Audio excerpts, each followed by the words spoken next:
Good morning. Hello. Oh, there you go. How you feeling? What's how wrong with your voice? My sound? You sound very squeaky today. No, we're gonna see how it goes. I recommend maybe some calling tea. me so I can save my voice for the show. Oh, I don't think it's gonna happen today. Oh, no. I don't think it's gonna happen. But we're gonna give it a try. Okay.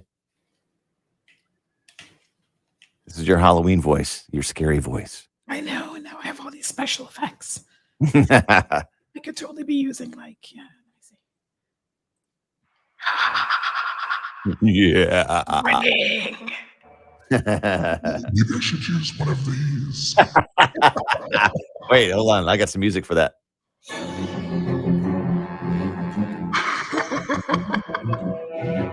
morning. It's the cold hard truth. I love it. Oh my goodness. Hold on. Here we go.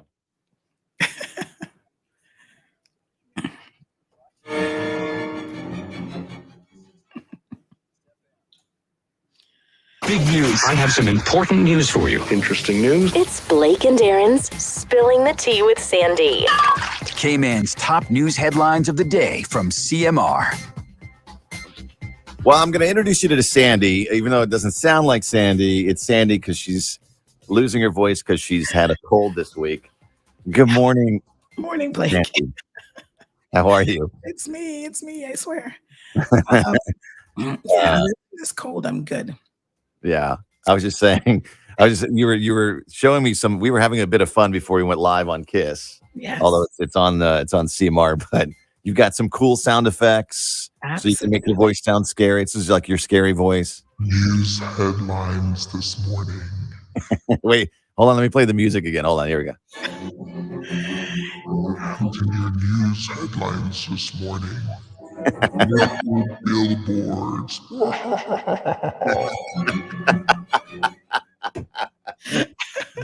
right. It is fun, right? Yes, that is fun. All right, what do you got for us this morning? All right. So, in political through it. news this morning, the CPA, we think, has made a decision that political billboards should need or require their permission before being erected. The unusual thing about this is the decision or the indications of such a decision come 3 years after Minister of Tourism and Transport, the Honorable Kenneth Bryan, has been putting up the boards. So it seems a little bit late in the day, but we'll see how all of this flushes out. So did they take his boards down? Not yet. No, I think they were probably too big to reach. They are big. So what kind of boards did they take down? They took down everything, actually. You know, when you go into West Bay and you come to the Batabanu Junction, Yes. all those signs are there. All of those are gone. What? Yes, the ones that tell you, like, go this way for Papagallos or whatever. Why? They're all gone because they said they were all erected without permission. So you can go and collect your billboards, air signs from the NRAs. So unhelpful.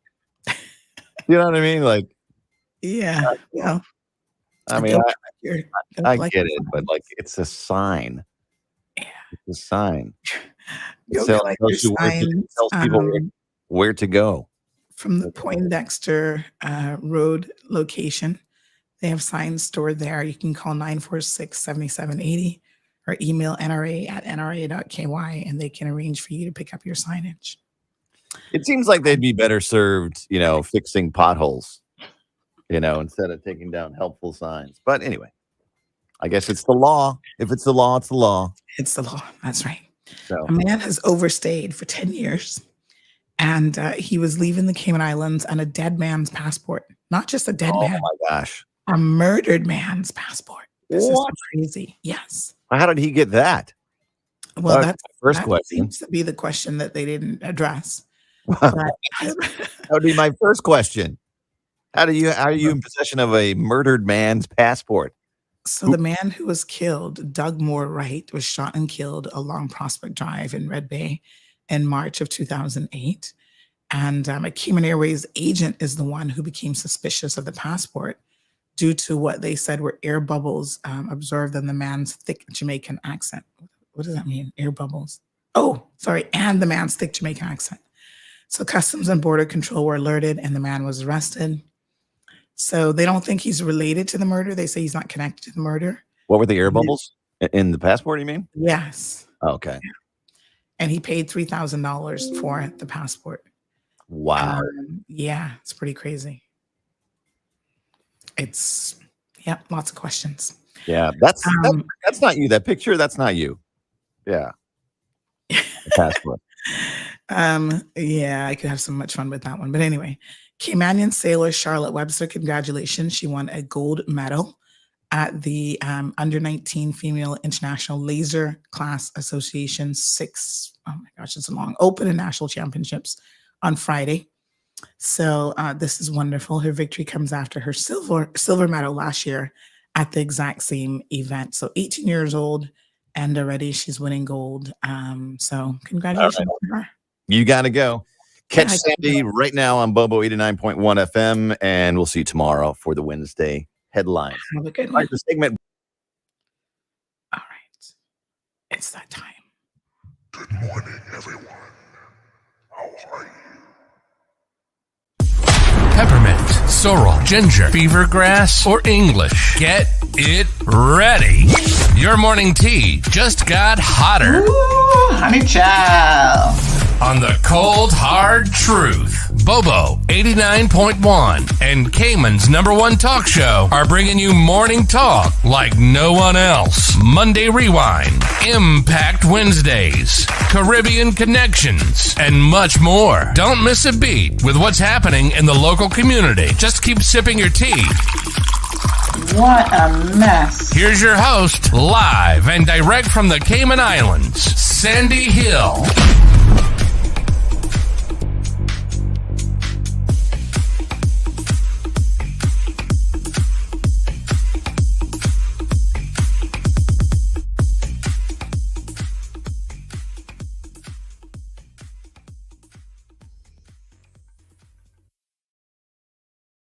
Oh, yes. Let me turn that off.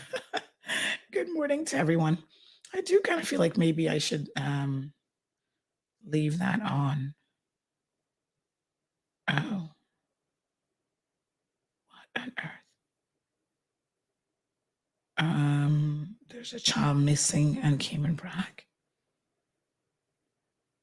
Okay. I didn't see this. Hold on one second, folks. All right, so let me just check our messages quickly. We seem to have a situation on Cayman Brac where a child is missing. My apologies for the voice, but what can I say? I kept telling people yesterday, do not call me. I can't have a conversation. I'm trying to save what little voice I had left for the morning show for work. And they kept calling me. So, let me try to see where this post is. So someone has tagged us in something here that says a child is missing in Cayman Brac. I don't actually see the tag. This is an unusual thing about it. Facebook is often making changes, but someone has sent me a screenshot of it. So let me see if I can grab this. Okay, so someone has shared that there is a child missing. Looks like a very young child as well. Huh. I don't know how Facebook notifies you of these things, but I can't find it anywhere. So that's not good. Let me change profiles and see if that helps at all. Someone has just sent this to me.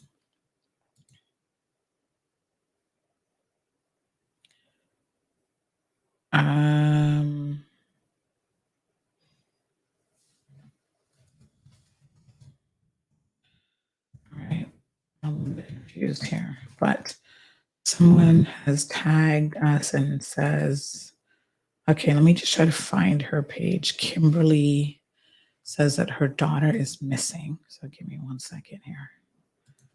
Kimberly. Right.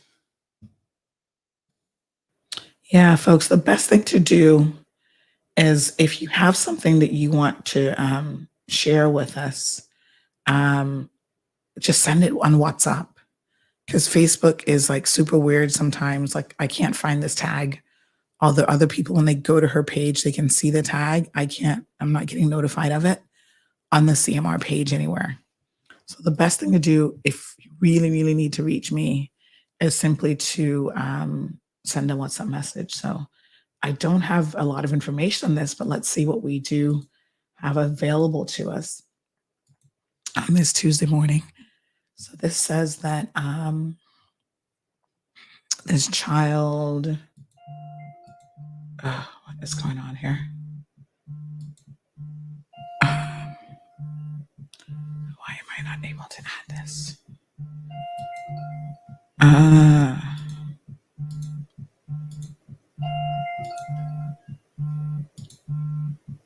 Okay, for some reason it's not letting me share my screen, but it says, please help me find my daughter. Her name is Alicity, I think.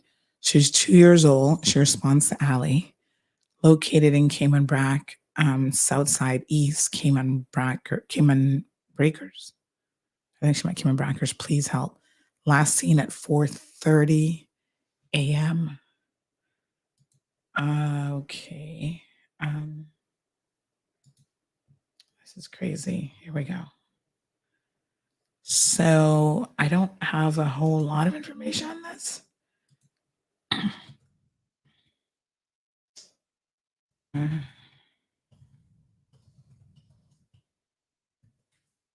then someone else said that their grandniece is missing since last seen at 4:30 this morning. Why would she have been seen at 4:30? Wouldn't she have been sleeping?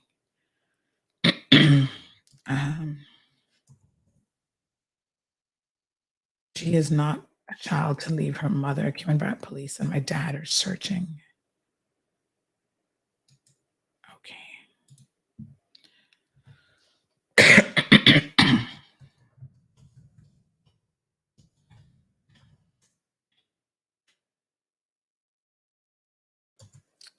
Okay. All right.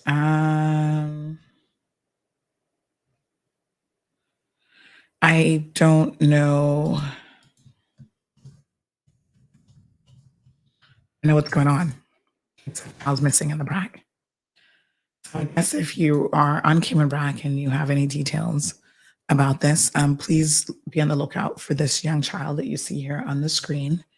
It says that she's only 2 years old. Oh my God. This is like every parent's worst nightmare, I can tell you. I don't know where the child is or how she went missing, but I'm a little bit confused because another post actually said that she is 3 years old. So is she 2 or is she 3? This one says my 3-year-old grandniece is missing. Since last night.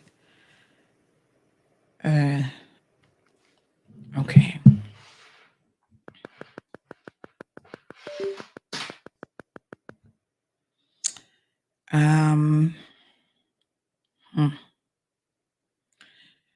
Anyone with any information on this? Obviously, if you see this child, immediately call the authorities. All right. Anybody in Cayman Brac know what's going on? That can maybe shed some light on what's happening here? Do tell us. Yeah, I don't know. Did she just walk out the door? I'm not sure. Okay, I will message a few people in the Brac to see if they have any additional details. I feel like nobody really knows exactly. So we'll continue to see exactly what's happening. So good morning to Ms. Vernita, Marshall, Diamond Princess, Cello, Giselle, good morning. Brianna, thank you for tuning in. Melita Cece says, honey, lemon, garlic, and ginger, mash and drink it, child. I've been trying everything. Everything. And I feel like what I have going on now is just a little bit of like laryngitis. And yesterday, everybody under the sun wanted to call me. Oh, Miss Sandy, I need to talk to you. I was like, I said, well, you can talk to me, but I can't necessarily talk to you right now. And they still called. Good morning to Robert, Brianna.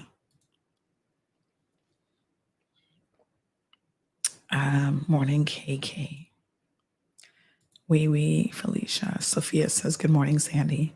Hope you feel better soon. It's sad when you look into the matter of the overstayer. Okay, we're going to talk about that.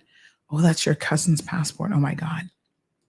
Stay tuned, Sophia, because I have so many questions about that. So can anybody shed any light on the Brac situation? I've got quite a few people now sending it to me.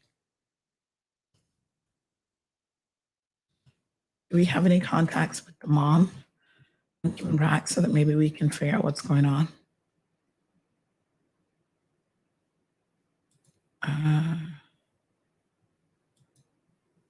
Natasha, who is the mother? Is the mother actually? Oh, so the mother's is it Evane Dixon? Any contact for the mom? Okay. It's not every day that you hear of a child missing anywhere in the Cayman Islands, much less on Cayman Brac, to be honest. It's unheard of, really.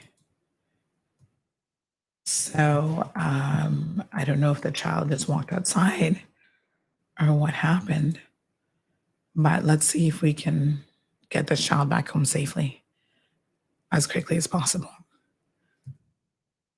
So do you think if we call the Brac police, are they going to know what's going on?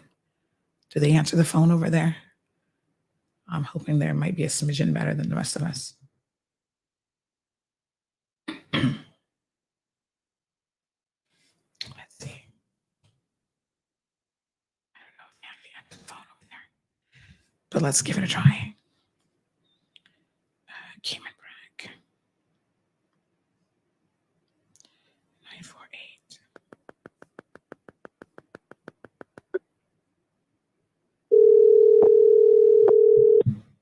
See if we can get any information.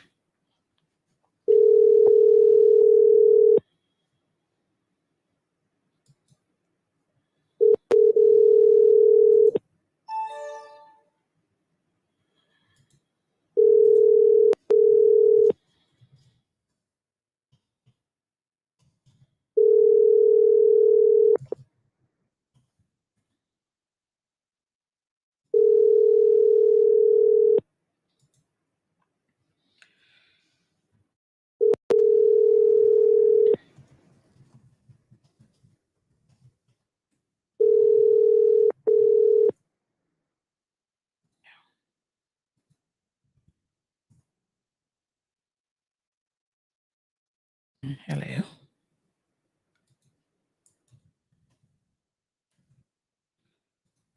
nobody answers the phone.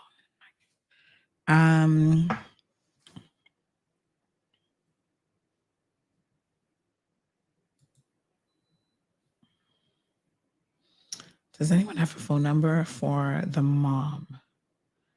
Looks like this is her on Facebook, executive officer for the Cayman Islands government. I'm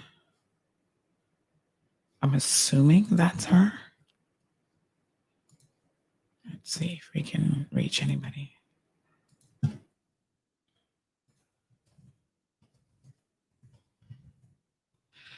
right, I am trying to. They asked me what the story is behind this. I don't know. I'm trying to find it myself. Messaging all my Brac people. Does anybody have a number for this woman, for the mother? So we could try to find out what's going on. No luck with the police station. So if someone has phone number for the mother, then maybe we can find out a bit more. Okay, so yeah, this is very unusual. Darlene says, how can FR get a 2-year reach and smile? Well, listen, the Brac might be small, Miss Darlene, but a 2-year-old could get in a lot of trouble in the Brac. I don't know exactly where they live, but there's like cliffs and the ocean might not be too far. They could fall in a hole, a well. So I don't know if it's a question of them getting that far. It's probably more of a question of what sort of trouble that they could get into. But I've never heard of a child go missing quite like this. I mean, the little that we know, which is in the middle of the night, basically. So I don't know. I've got a lot of questions. Good morning, Irvelyn. Good morning, JD. Love Lopez is with us. Juanita, thank you. Miss Darlene, I've been trying to rest my voice like outside of the show. So after the show, don't call me. WhatsApp me because I can't talk. So I really did my best yesterday to remain as silent as possible, but it just wasn't working. So yes, Miss Sue says she could have just walked out the door. Kids do this and now lost. Pray that she's found soon. I don't know of the police saying anything because we couldn't reach the ones in the Brac. And I wonder if the police here have any information. Shall we try calling the police here? Let me see if I can WhatsApp them.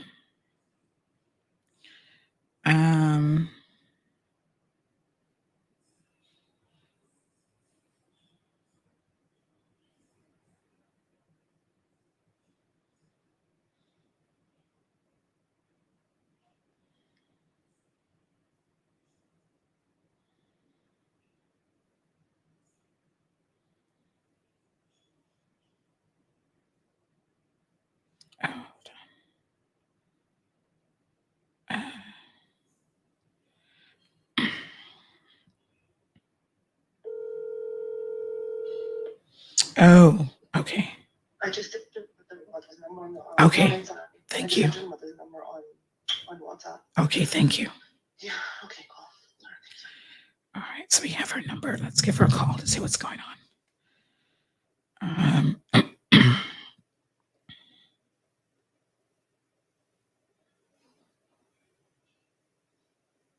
The number you dialed is temporarily out of service. If you feel that you have reached... Uh-oh. Is that the right number? Let me try it again. The number you dialed is temporarily out. Maybe I need to call it on WhatsApp.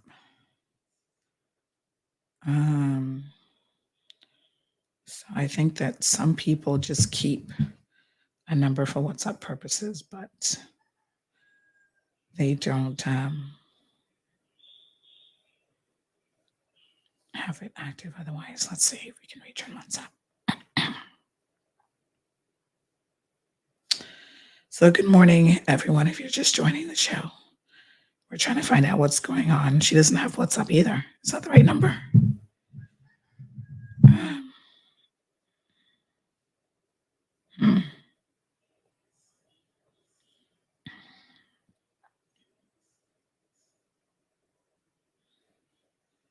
Okay, so we have an aunt. So this person says she's been speaking to her all morning. That's strange.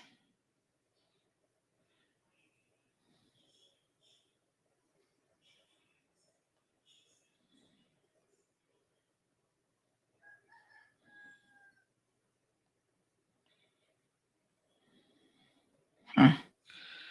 Okay. I don't know. That's bizarre.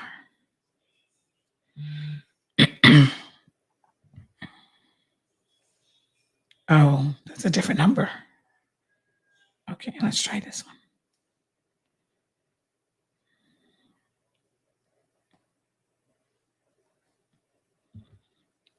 Your call cannot be completed at this time. Please try again. Thank you. From Flow. Service message 15. Your call cannot be completed at this time. Okay.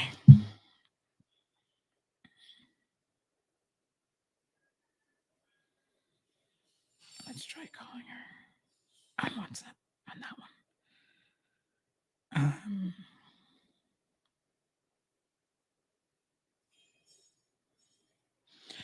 All right, folks, just trying to see what we can find out about the situation with the missing child in Cayman Brac to obviously raise the alert as quickly as possible. So,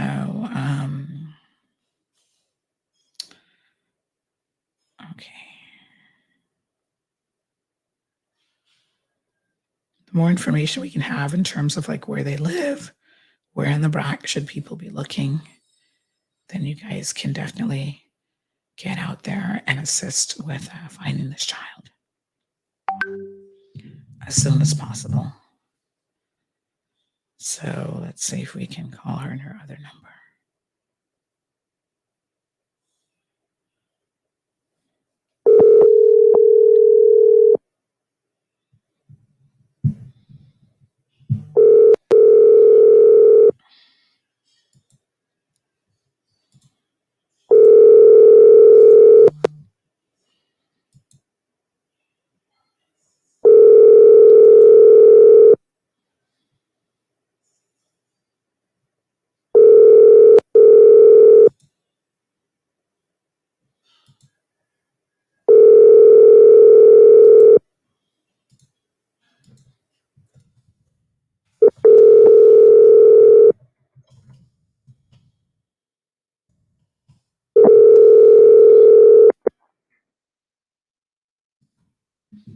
right. So I'm told that she's on the south side of the island. So we have a cell phone number for the Brac police. Let's see if we can give them a call and see if they can provide any information.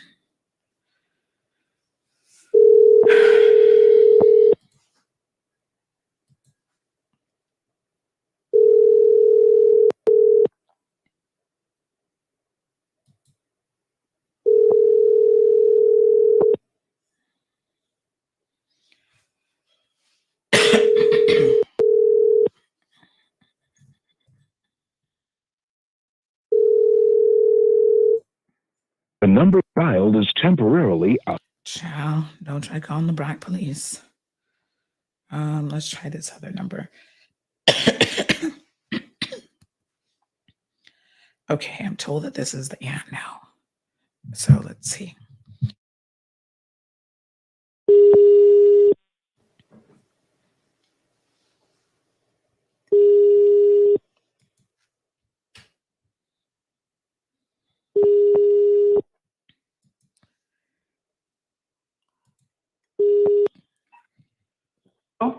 Hi, morning.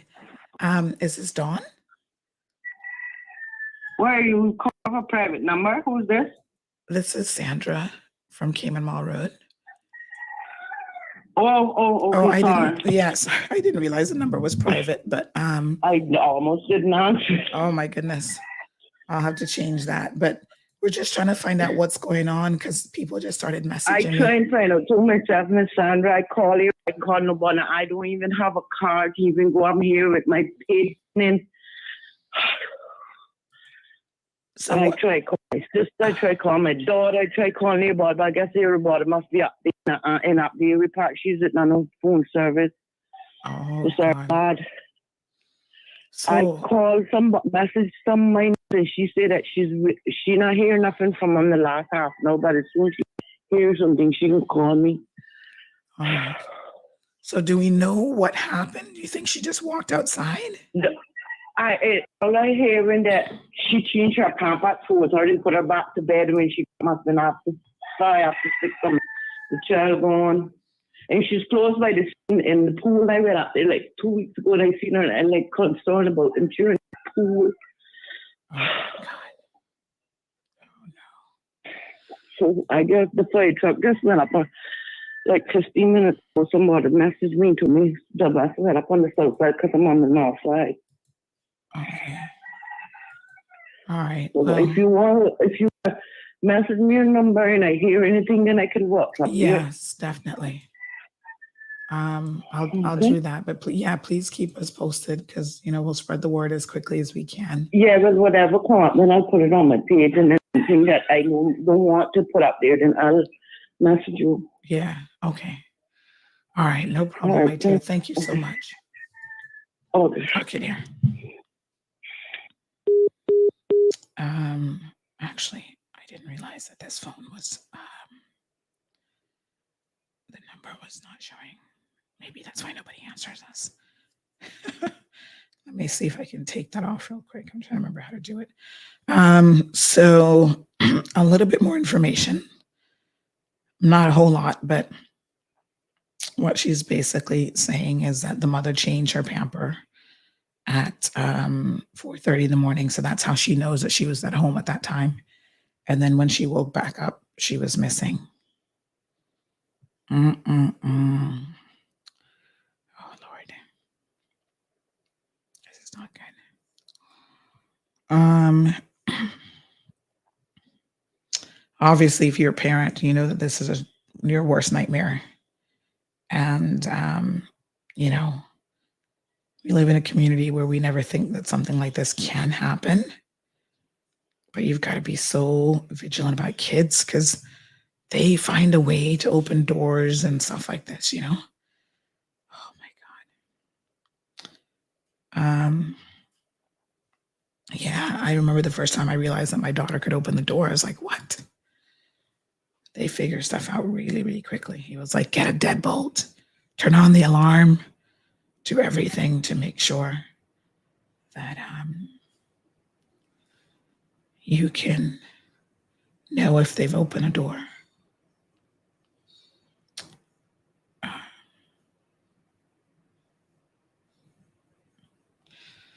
So, all right.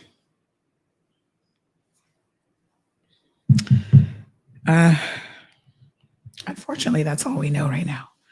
So let me try to send her my number.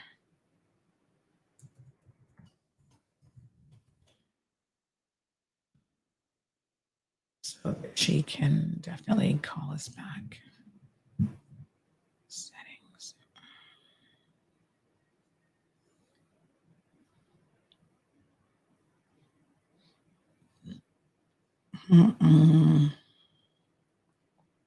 Listen, when you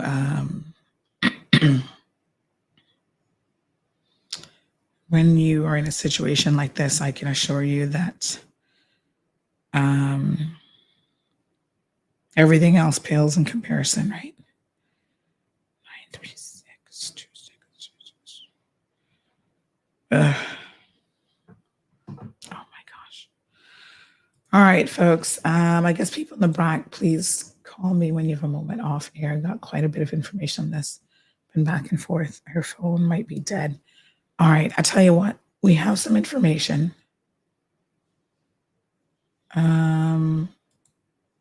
So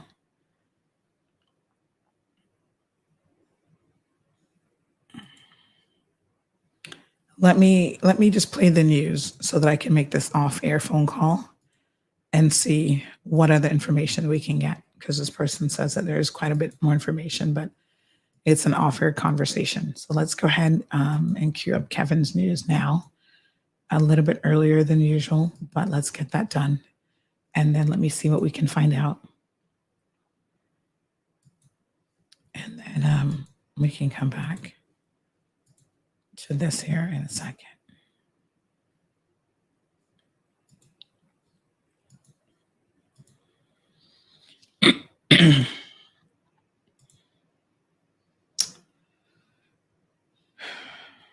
All right. We'll be right back after these messages. Here's Kevin Wadler with the news for the day.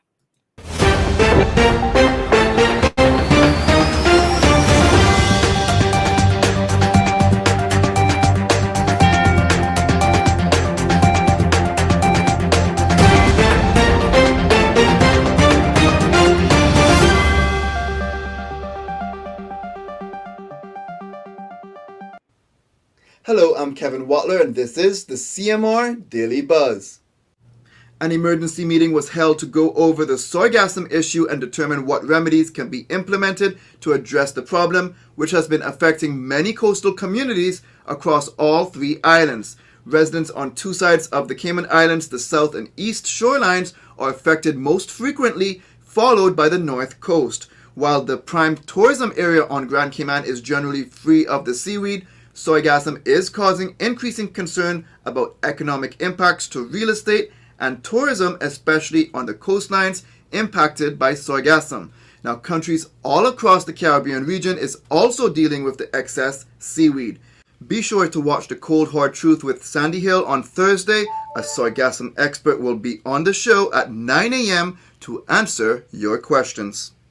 National Roads Authority and planning officials recently conducted an island-wide sweep of signs within the roadway shoulders, sidewalks, and medians.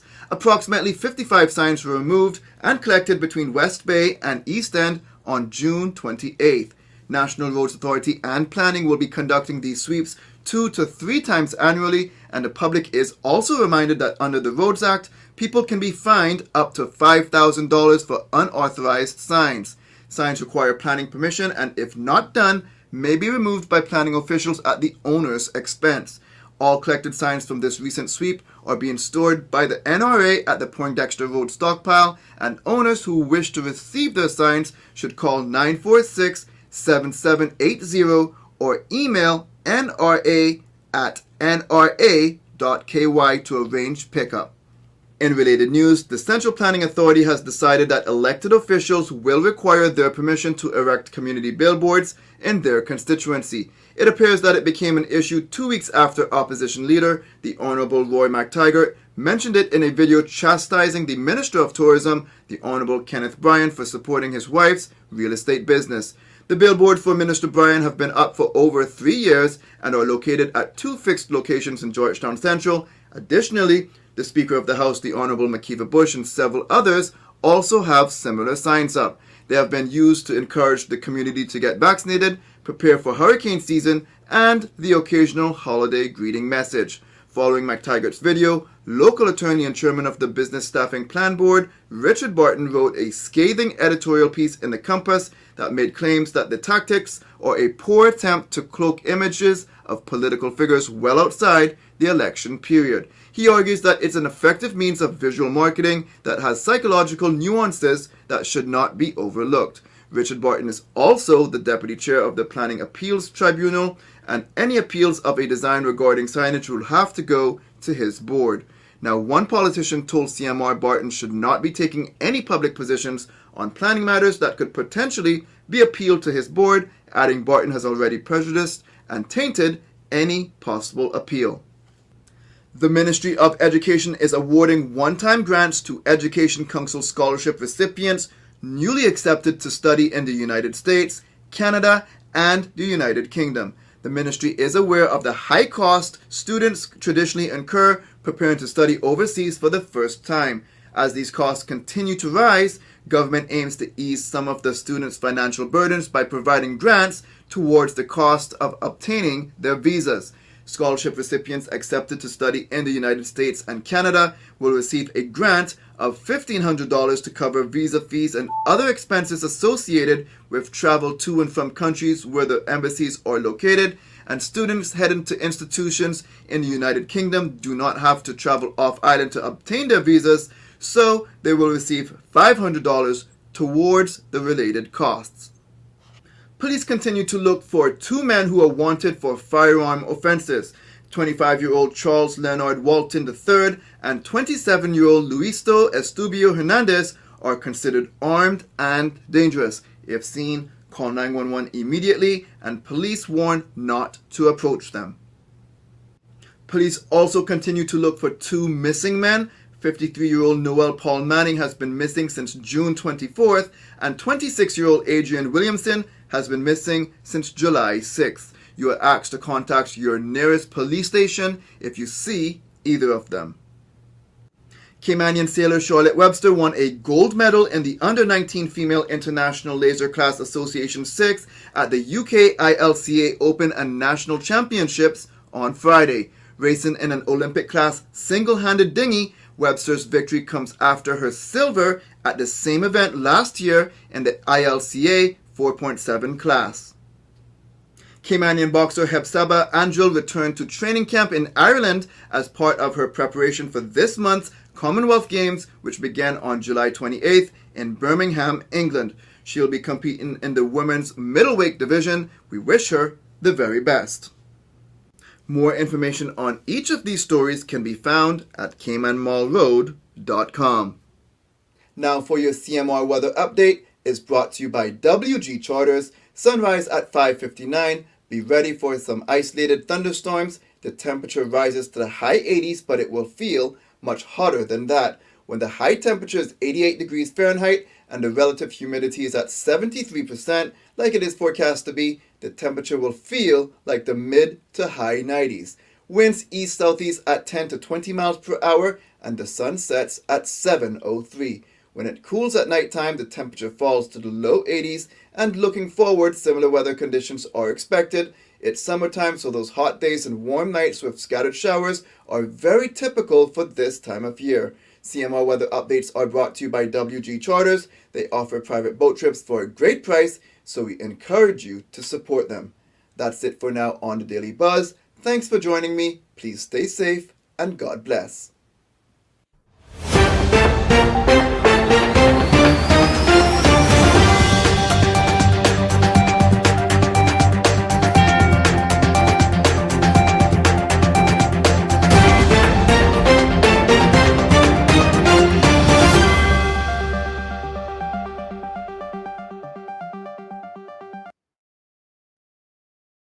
All right, folks. Welcome back to the program. So was just trying to get some additional details of what has happened or what's going on, what we know about the missing child situation. So we have a young child who is apparently missing on Cayman Brac. And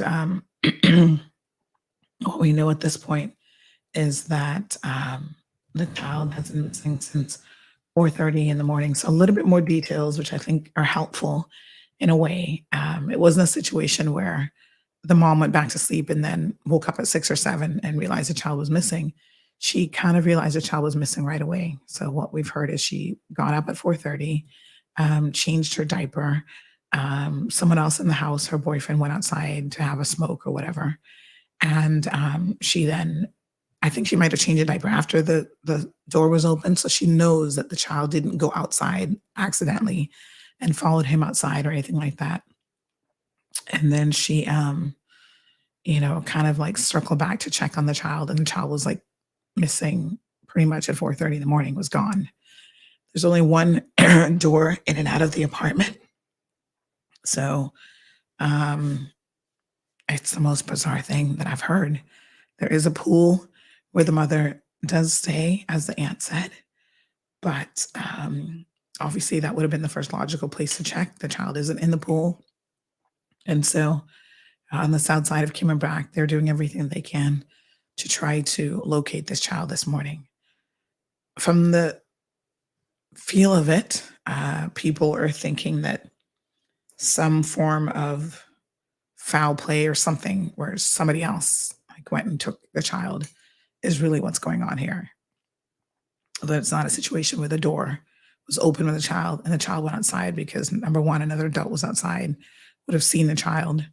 And, the door was already closed when he exited the apartment. The child was still in the apartment. And then at some point after that, very shortly after that, the child went missing. So I don't know who would take a child at 4:30 in the morning without the mother knowing anything about it. So,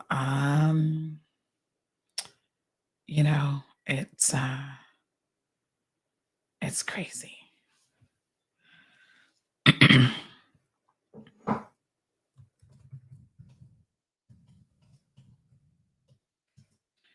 So I don't know. Oh, someone said people are saying that she's been found. Where? Seymour. Well, I don't know, Seymour. As of just now, we don't know that. So Rhonda says she's found safe. Okay. So hold on. Let's make sure. All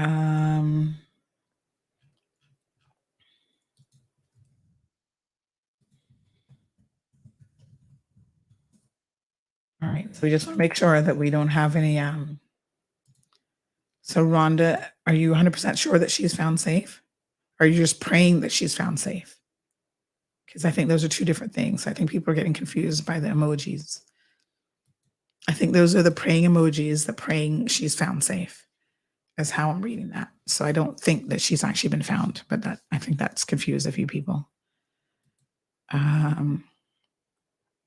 Yeah, it confused Seymour, and then other people are reading into it. So we'll keep trying to see if we can reach the mom and see if there's anything else that we can get by way of additional information. So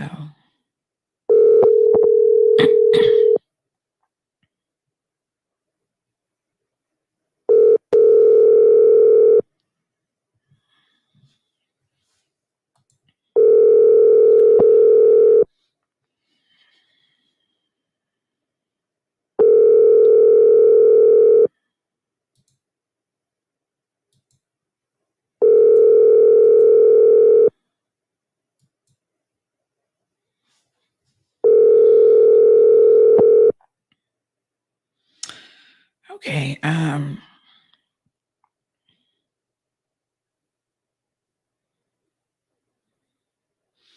So obviously we're all praying for a safe return, whatever the situation is this morning, that this child is able to return safely. It's one of the things I was saying to someone even just yesterday, that it's kind of one of the things that, at different stages in your life, you think, oh, I'll live overseas and I'll do different stuff. But when you have children and you make your children your priority, that's one of the reasons why you come to a place like the Cayman Islands, because you feel so incredibly safe with children. Because not that we haven't had one or two isolated incidents, but it's unusual for something, to happen to a child like this, where they just go missing and there's no like real explanation as to what's going on. So we will keep you guys updated. As soon as we hear something, obviously people are messaging us. I've asked the CMR team to please,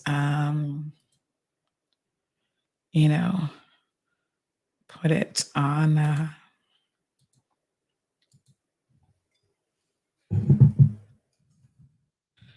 page.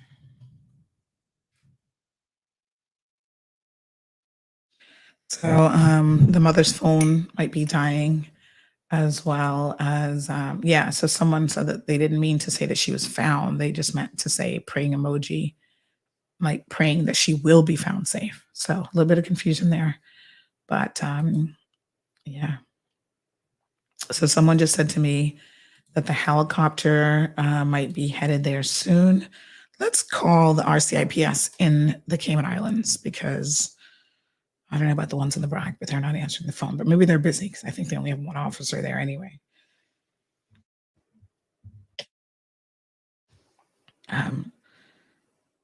Let's see if we can get a hold of them.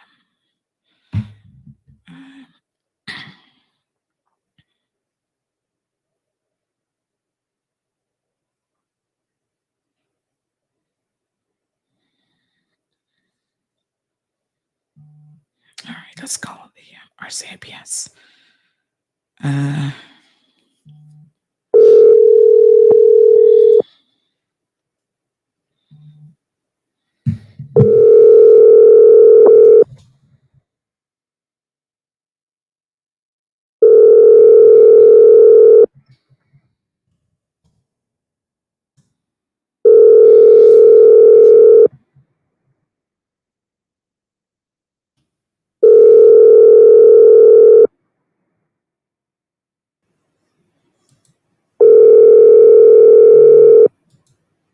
Child, they don't answer the phone at the RCIPS.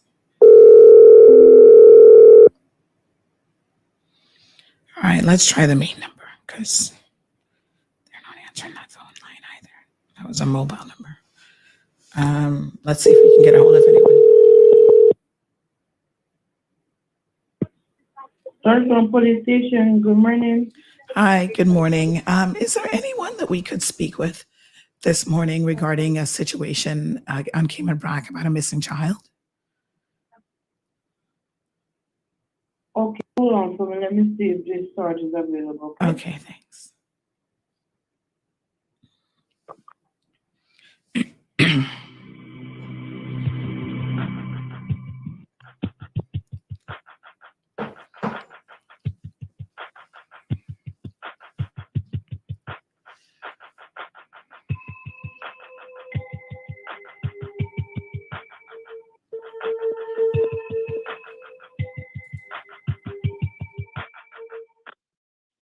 Ma'am, would you like to call the police station at Cayman Brac? Yeah, I tried that already. I'm trying to call my sergeant. He's in a meeting. Okay, I tried them and I didn't get any answer, so. All right, let me take your name and your number so I'll have him call you back. All right, it's Sandra Hill. Sandra Hill. 936. 936. 2626. 2626. I'll have him call you back, okay? Okay, thank you. You're welcome. All right, bye-bye. So unfortunately, we can't reach anyone with the RCIPS either. So we tried the police station. We tried Shall we try the police station one more time on the Brac? Let's see. But someone indicated that they think the helicopter might be. Cayman Brac Police, good morning. Oh, good morning. This is Sandra Hill. We're just trying to get some information on what we understand is a missing toddler in Cayman Brac. You'd have to speak with our media office or the Georgetown Police. Okay. The telephone number there is 949-4222. Okay, we'll try him again. Yes, ma'am. Okay, thanks. Okay. All right, well, this is what happened when you have to call the police general. You get the runaround. Georgetown Police Station, good morning. Morning, it's Sandra again. Can we actually called the Brac station again, and they said to call you guys again and ask for the media department. Do you have anyone available in the media department? Oh, the media department. Yes. Okay then. Hold for me, please.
Good day. You have reached the voicemail box of the Royal Cayman Islands Police Service headquarters. Please feel free to leave a message as well as your contact. Lord. Never mind. That's a dead end. All right.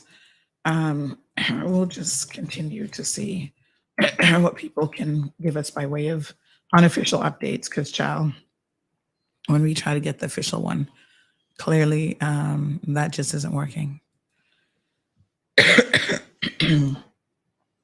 All right, folks.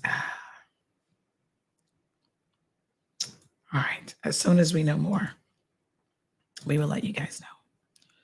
So we have WhatsApp the police. We have tried calling multiple numbers, and email them. Maybe they're quicker on email. I don't know. So let's send them a quick email. So I'm finally up to the Brac, but they're unable to get the information.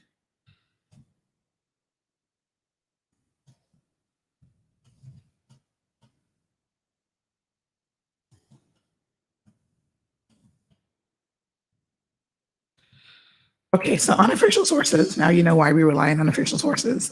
They say that the helicopter is headed to the Brac. You know, we really hope that nothing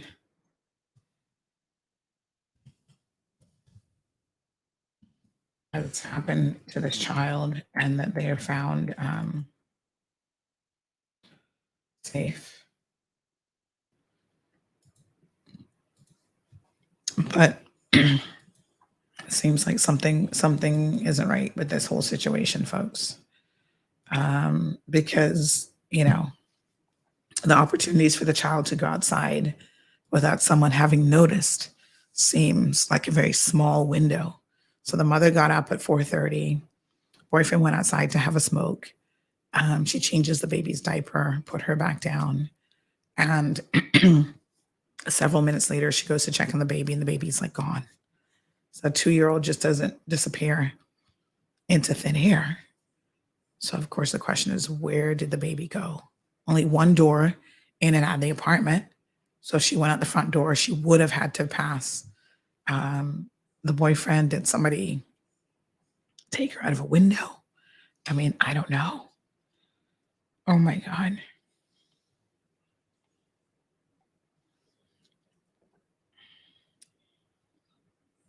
You know, last night, quite ironically, going to bed, the last thing I did was I was watching a video on YouTube about the John Benet Ramsey case. 25 years later, how that case remains unsolved. And there's new technology, new ways of doing DNA that makes it possible. Like, they've been solving a lot of cold cases because what they're using is something called DNA genealogy. So before, the only way to track someone down once you had a DNA sample is if they were in an existing database. Now they do a bit of reverse engineering so that once they have the DNA sample, they can build the person's profile out. And then they use these databases to identify who the family is connected to, or who that person, the perpetrator, is actually connected to. And they've been very, very successful with solving some cases. I think the latest one might have been like 40 something years ago or something, but you know, they've been, some of the perpetrators are now deceased, but they've been very, very successful in doing this. I was watching this video last night about John Benet's father, who wants the Colorado Police Department to release the DNA sample to have this done, and they're refusing to do so, which I don't know why they would be. But it's just so weird that that was the last thing I was watching last night before going to bed. And then to now wake up and hear that in the Cayman Islands, we have a missing child that seems to have just vanished into thin air. Not just anywhere, but on our sister island, which is like, you know, you almost feel like it's impossible. So Sherry Ann says that the chopper's up. Morning, Jamila. Ramsey says that he hopes that the chopper has enough fuel. Real Deal says, welcome to Cayman 1982. You're going to give you the runaround as much as possible. Marshall, no, their calls are answered locally, but as you can see, you can't get much information. Darlene says it's a bit ridiculous how the service of the RCIPS works. Yeah, they're very different. Like, in other jurisdictions, you have a missing child. The first thing the police do is they solicit help from everybody, including local media, to spread the word. You know, I just messaged someone on the Brac because, I mean, you think that, okay, this is a small place, everybody already knows. I just messaged someone on the Brac and they're like, what? There's a missing child here? And they're pretty well connected. So, I mean, you know,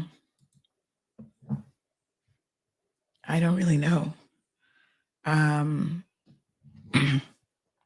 But the thing is, you get the word out there so that everyone is literally trying to find this child. So someone has given me the number for Mr. Kurt Walton, who's the deputy commissioner. Let's see if we can get a hold of him this morning. See if he has any news for us.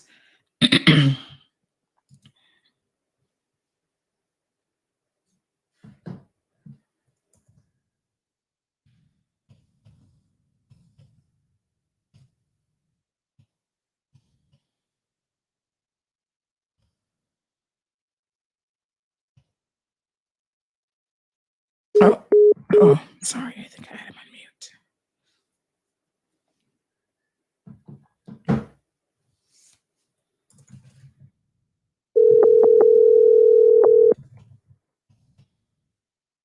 Hello, good morning. Hi, morning, Deputy Commissioner. This is Sandra Hill. How are you? Not too bad, ma'am. How are you? I'm okay. We're trying to get some information. Not sure if you're aware of a child missing on Cayman Brac. Someone just sent me a WhatsApp about it, so just gonna literally just sat in my office now, so I'm just gonna do some quick checks to see what's going on. Okay. Can we call you back perhaps in a little bit to see if you have any additional information? Because obviously the family has, I think, tagged us in post earlier in the day, and we're just trying to get Yeah, people. I'll speak with the chief inspector, but I am aware that it was reported and there is a search party. So, Okay. but it's coming to me literally in the last 5 minutes. Okay. So, All right. So we'll give you a bit to catch up. All right. Thank you. No worries. All right. Bye. Okay.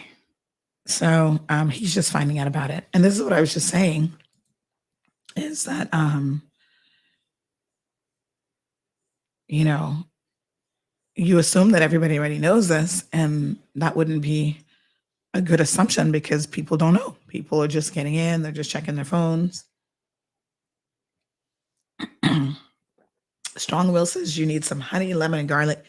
Listen, I got some in my waffle monkey mug. That's why you see me alternating between mugs. So that's exactly what this is. But you can only sip so much of this at one time. Mm-hmm. Ugh. Ugh. Lord, I need to drink some water after that. Mm-mm. Morning, Catherine.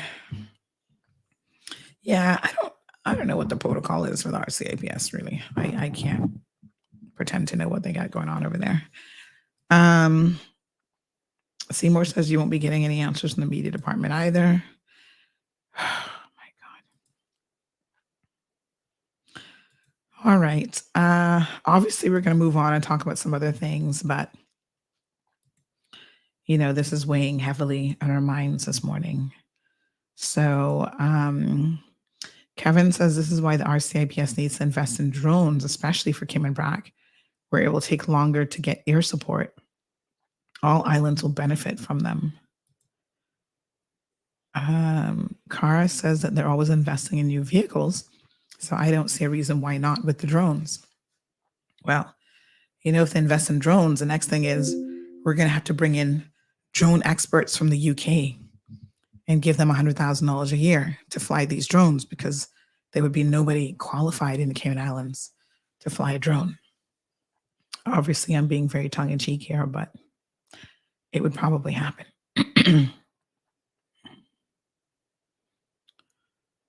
Melita says it's times like this I wish I could drive off the island. I'm feeling this right now. I have toddler grandchildren. Well, Melita, it's still the safest place in the world. And so, let's just hope that the child is found as soon as possible. Do we have anything the equivalent of like an Amber Alert here in the Cayman Islands? I feel like because we haven't had to deal with these types of situations hardly ever, that means that we don't have a plan, a contingency plan or anything in place. Oh, I see Michael thinking the same thing. Amber Alert should be issued immediately. I just don't think that we have such a thing here as an Amber Alert. So Strong Wills tell me to drink my honey, garlic, and lemon so that I can get better. Can't afford to miss your show if you're not well. Sabrina says Sandra is her Amber Alert. Keisha, good morning. Thanks for that. I gargled some salt water earlier as well. Thanks, Jonathan. So, people must have access to drones. It's just that maybe the police doesn't, but certainly a drone could be very, very helpful.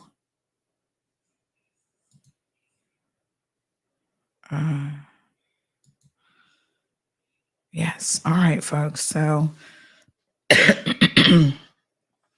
Selvin says what happened to our multimedia alert system that can be used to send out missing persons alert. Well, that's a good point, Selvin. We do have the NENS. Is that what it's called? system, but that's with hazard management. So that's more for natural disasters. But I don't see why that couldn't be used for alerts of this kind, really. Cayman Brac says, has the helicopter been dispatched? So we're hearing from unofficial sources that it has been. Obviously, we've not been able to get any confirmation from the police on anything as yet. The deputy commissioner saying that he's just getting up to speed, literally just walked into his office. And he's hearing how close is the south side to the caves? Like I don't know much about what I think about Cayman Brac. I'm afraid to say that I'm the worst with the geography on the Brac. I wonder if we could speak to Nicholas. Nicholas is a Bracker. And of course, he would know really well about the topography and stuff there. Let's see if we can get a hold of Nick.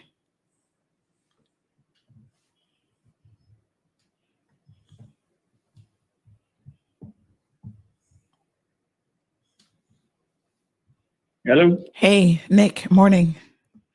Morning. Sandra here. How are you? Good. How are you? Good. Just got you on air, trying to get some understanding of. You've heard there's a missing child in Cayman Brac, and sorry, say that again. No, I have heard it. I saw it on social media this morning. Okay. Now we know that you're a Bracker and you're familiar with the topography and that sort of thing. So on the south side, remind us now, for those of us who are not quite well versed on the Brac, the south side is where exactly? The south side is on the south side of the island. So when you this is where on like where Brac Reef is, it's the opposite direction of Brac Reef. No, so Brac Reef is on the south side.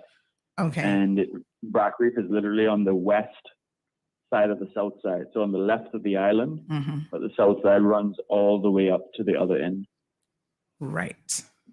Okay.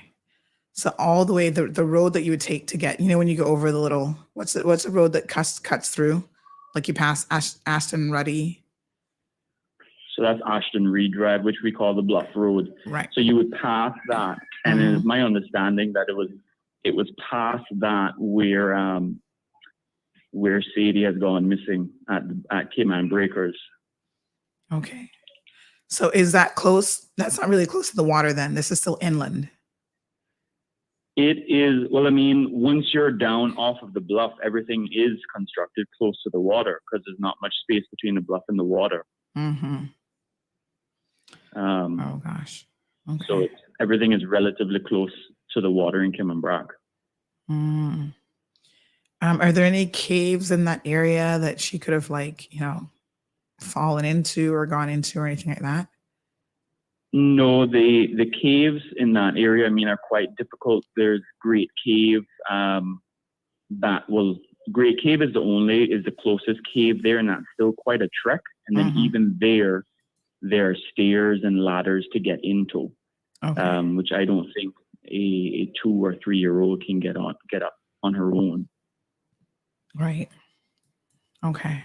So, I mean, I'm from the time I've read it, I've been praying, trying to just give strength to the mother and the family, because a young child, I mean, as you know, I have a 15-month-old, and I can't imagine just not knowing where they are.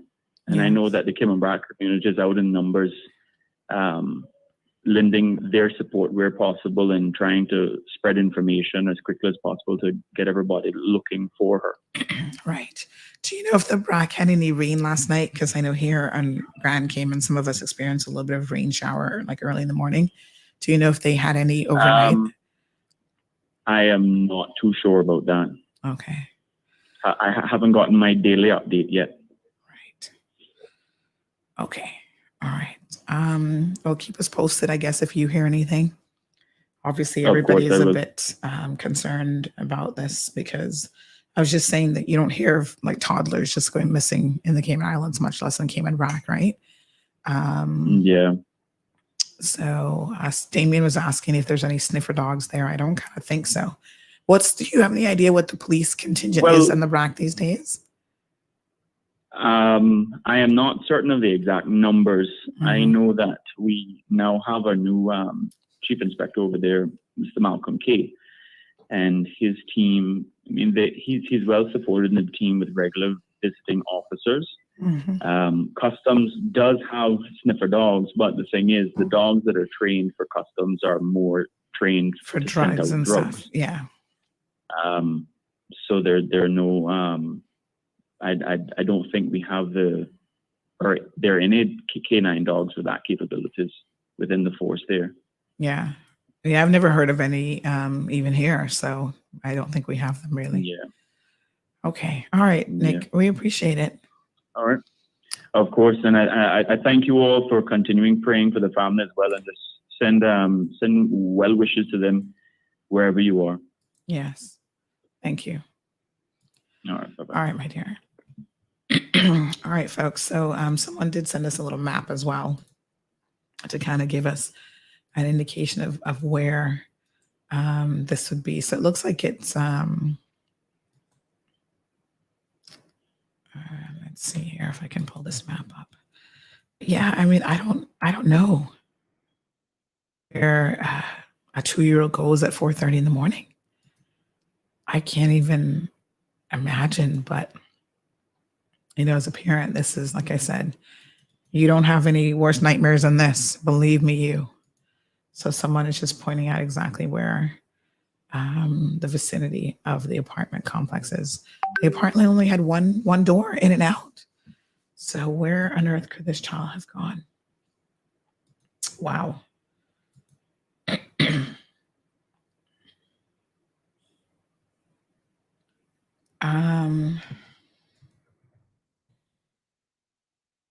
So someone else said that our Amber Alert is Cayman Mall Road. Someone has a phone number for a grand uncle who's on site searching. Yes, that's fine. We can check to see if any boats left the island or leaving the island. Lord, bring her home safe.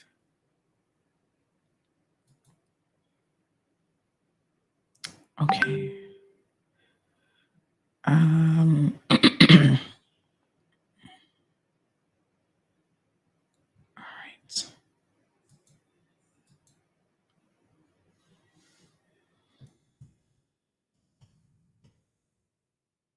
All right, let's see if we can get a hold of someone who is said to be assisting with the search this morning as well. And let's see if they can assist us in any way with some additional information.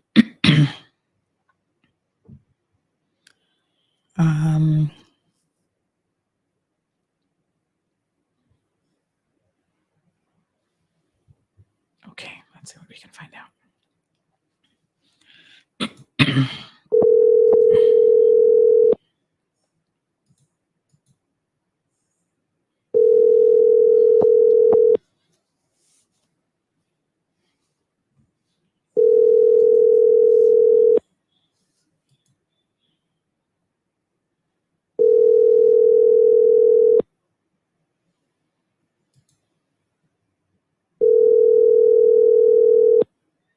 I'm sorry, but the person you have called is unavailable. Please leave a... All right, folks. So no luck there, but obviously if they're still actively involved in the search of the child, I guess that situation is ongoing. So there's not much more that we can say at this point. If you're just joining the show, what we do know is that the mother got up at 4:30, changed the baby's diaper, put her back down. Oh, hold on 1 second. Good morning, Sandra speaking. Hello? Hi, morning. This is Sandra Hill from Cayman Mall Road. We were just trying to get some information on the missing toddler, and we were told that you might have... Oh, gosh. The phone got disconnected. I don't know if they ran out of credit or what happened just now. Let's see if we can get them back. They might have heard that raspy voice and like, what on earth? Let's see. I'm sorry, but the person you have called is unavailable. Okay. Well, oh, here we go. Hi, morning. Can you hear us okay? Yes, hi, morning. I believe. Oh, Lord. The connection's obviously not very good. Oh, can we get some good service between the sister islands? My Lord. Let's try again.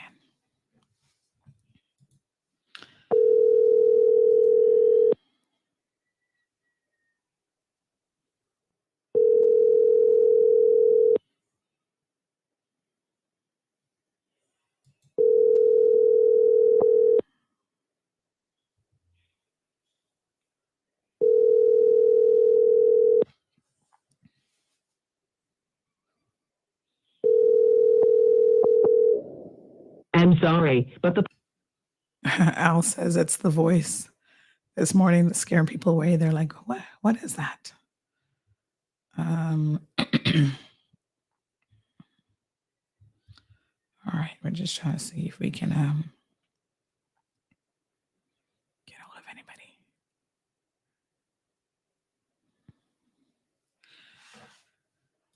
So someone is suggesting checking for hiding places. Morning, Miss Hill. Yes, hi, morning. Yeah. No, I'm just calling you back to confirm the child is still missing. But I'm just going to get our media to start to put something together. But we do have a full search team coordinated by the police and fire service, air, land, and sea, with the help of local citizens. They're helping us out there as well. So that's all been coordinated by yourselves and ours and the Cayman Islands Fire Service. We've sent our helicopter up as well. But I'll get our media to do a full. Child is 2 years old, and child was last seen around 4:30 this morning when mom woke up last seen around 4:30 this morning to change it, and just around 5:10 got back up and child is gone, is missing. Right. So that's all I know at this point. Child is 2 years old. So we'll of course we'll as you can imagine the situation mother and everybody's in there right now. So we'll put something out shortly to the media, make that happen. Okay. All right. Thank you so much. We really appreciate it. Okay. But at this point, the child is still outstanding, but we've got a full land, air, and sea search and rescue operation ongoing. Right. Okay. Thank you. We appreciate it. All right. Okay. No right worries. there. Good. Thanks. So someone just mentioned that we're getting dead air on Bobos, I think. Thank you for that.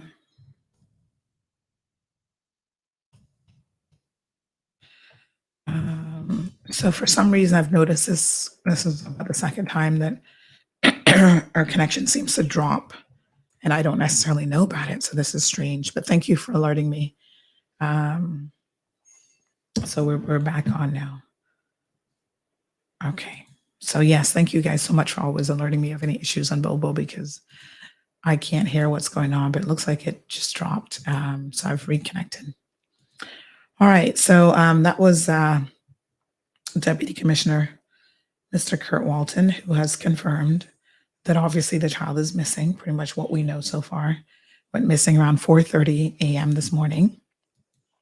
And a full search and rescue is underway. And, they're utilizing fire service, the whole, all available resources. The helicopter, as many have already stated, is en route to Cayman Brac as we speak. So pretty much everything that we already knew, but it's good to get some of that confirmed from official sources. Good morning to Cece. Good morning, Cara. One of the reasons that this morning show was started was during COVID in the mornings, we were also incredibly stressed out. And I found that everybody had so many questions, but it was more of like we needed emotional support in the morning, just a voice that you could listen to, the ability to interact with each other right away, and just to talk and, you know, go through what we were feeling, go through misinformation, what's correct, what do we believe, what we don't believe. And it's moments like this that I'm reminded of the original vision for the Cold Hard Truth and why we got started. It's about community. And when something has happened, you know, we're in the middle of it immediately. So although I kind of chuckle when people say that we're your Amber Alert, we really do make it our business to be informed about what's happening in the community. And even though we don't have all the details, we know that just the ability to be able to get the word out there, let everybody on all 3 islands know that this child is missing.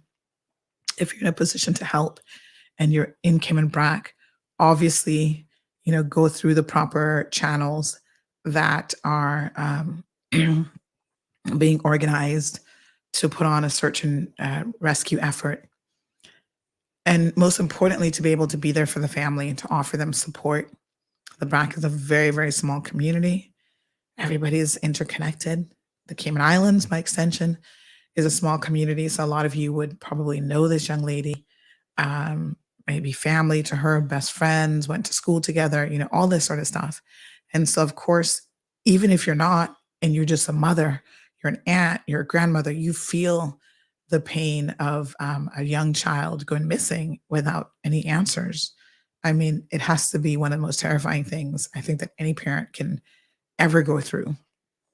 So we are sending out nothing but positivity and prayers this morning for this child and the entire family, and that ultimately the child is found safe and returned to her family. So whatever the situation is, you know, that's the outcome that we're all hoping for, because we can't imagine anything else. So let's not even think about anything else. Let's just think that, you know, maybe somehow she did get out, nobody noticed in that short space of time.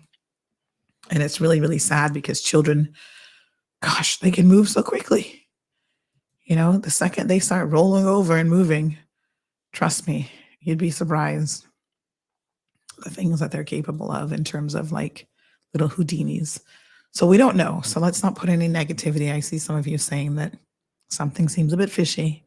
So let's not put on our detective hats quite yet. Let's just wait. And in this moment, let's just be positive about the outcome.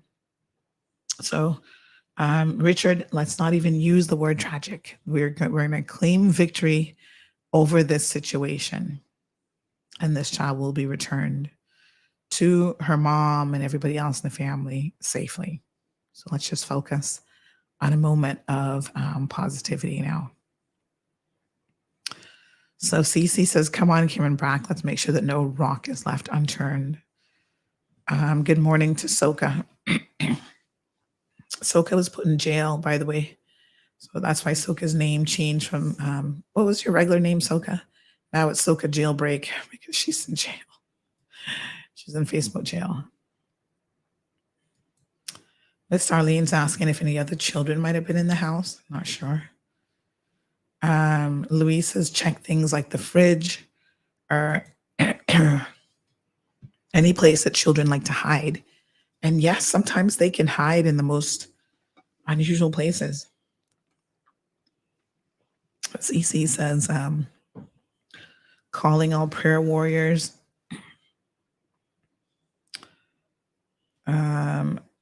Yes, Jonathan. I mean, normally a child can't go very far by themselves. So again, Katsina's reminding people to always lock your doors and windows. And listen, I think once you've lived elsewhere, even living in Cayman where you let down your guard a little bit, I'm so paranoid. I don't trust anybody. When it comes to my daughter, I'm always on high alert. Like you look at her for too long, I'm like, why are you looking at my daughter? You know, I'm that parent. I'm the crazy parent. But it's just that you hear so many things that happen to children, even here on this island.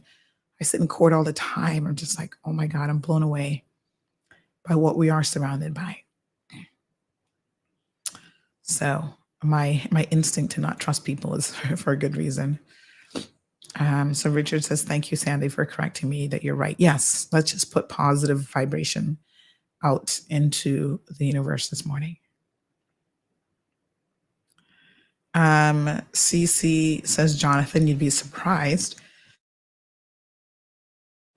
Mine is 3, and he's like a bullet. You blink and he's gone. Got to be vigilant with toddlers because they are little explorers. Yeah, listen, if you have them, you know what we're talking about. They and every child is different, But someone said she wasn't really the type of child to, have gone outside by herself. But maybe she woke up and wasn't even fully cognizant. Like she might have still been in a fog, and went somewhere. So thanks, Miss Lily. These are all good suggestions. Checking places like the dryer, any cabinets in the house, because sometimes children go somewhere and then they fall asleep. So maybe she's falling in some bushes and she's just sleeping and she's perfectly fine. But yeah, you've got to look in every little nook and cranny. So Ramsey is going to go to the Cayman Brac to try to help. Tosca says, yes, let's remain positive and bring this child home. Melita, I would assume that would already be done. But like the aunt said, she doesn't have any transportation. So, you always start from the inside of the house and then work your way out from there.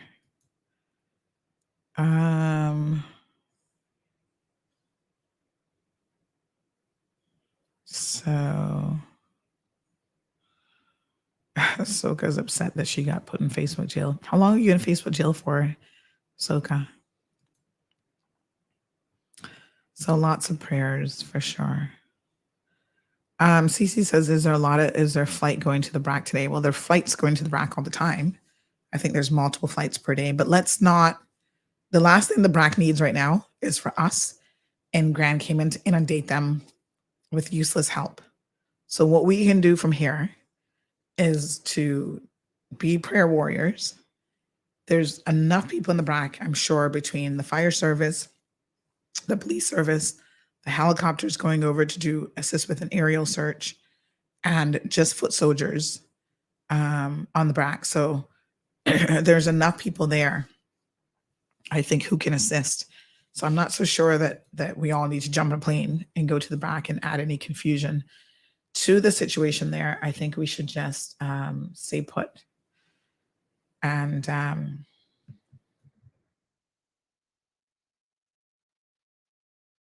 yeah. But someone else is asking about our trained dogs. Unfortunately, dogs have to be trained for very specific things. So if they're not trained to search for people, which I don't believe that any of our dogs have been, then they wouldn't really be able to assist. So apparently someone said that the Brac also has cadets, and not sure if any regiment might be over there.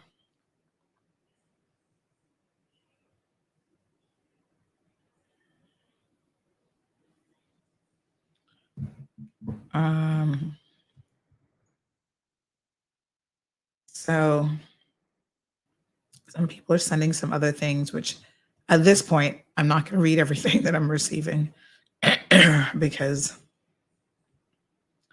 some of it may not be appropriate in the moment. But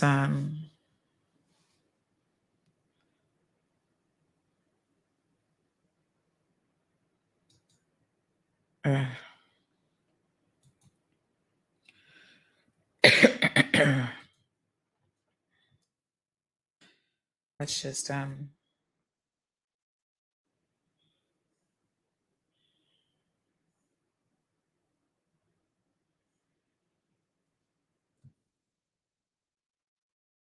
stay positive at this time.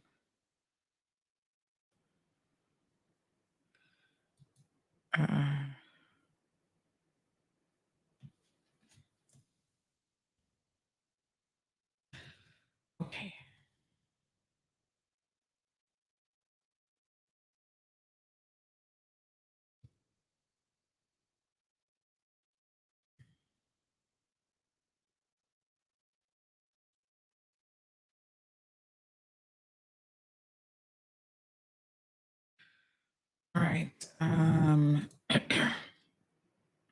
So somebody else, I just got up.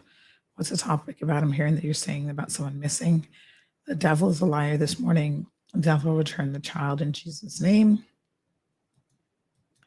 So, all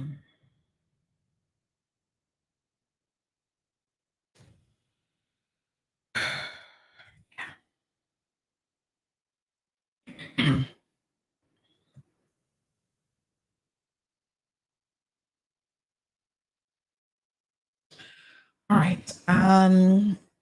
So that's as much as we know.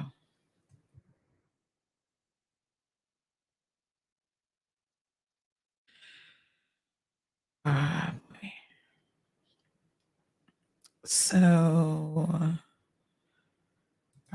CC says it would be nice to have as much foot help as possible. Yeah, I'm sure they're going to have more than enough of that. I'm curious to know whether the regiment has anyone on Brac.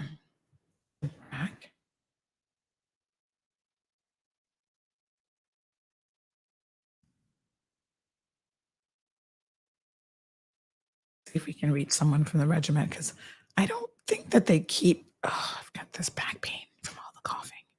I don't think that they actually keep anyone there. But let's see. We can certainly find out.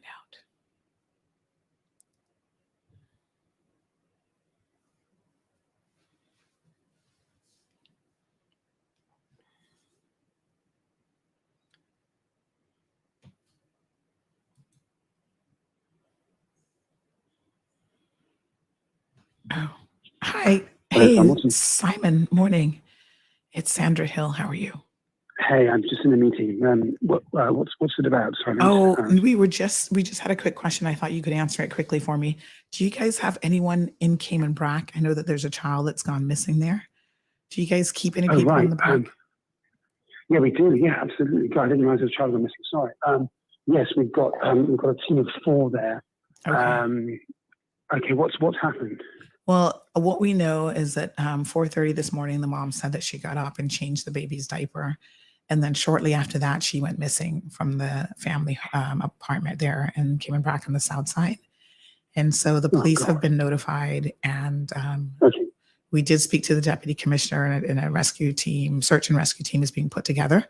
We were just kind of wondering if the regiment might be part of that contingent this morning as well. Absolutely. Absolutely. Let me get hold of Mark Tillers over there and see if we can assist. Okay. All right. Great. Okay. Thanks. Okay. Leave it with me. Yeah. Thanks too. Thanks. Cheers, mate. All right. So, yeah. So again, a lot of people don't seem to know.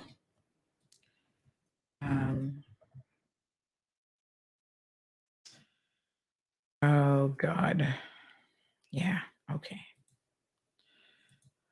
So,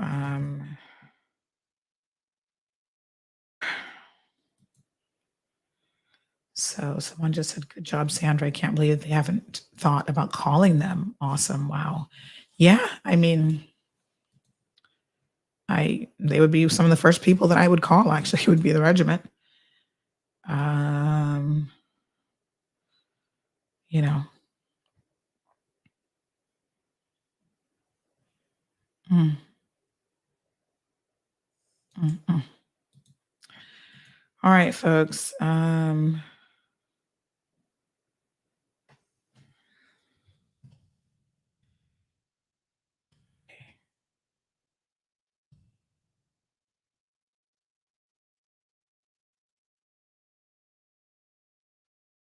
Okay.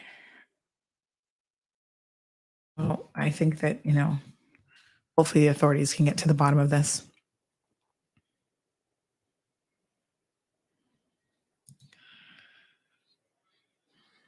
Ramsey says the more people searching, the more ground can be covered.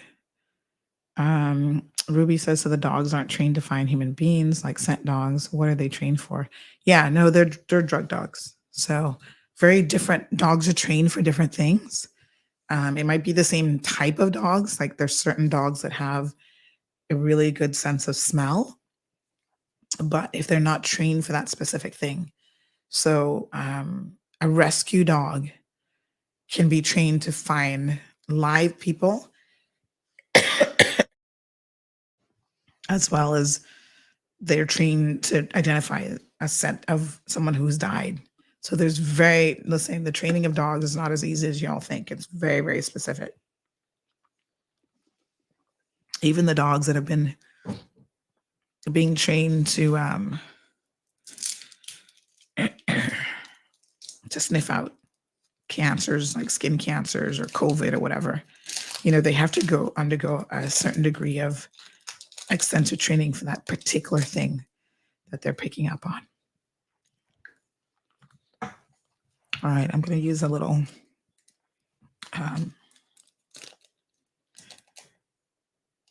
what is this? A lozenge for my throat now.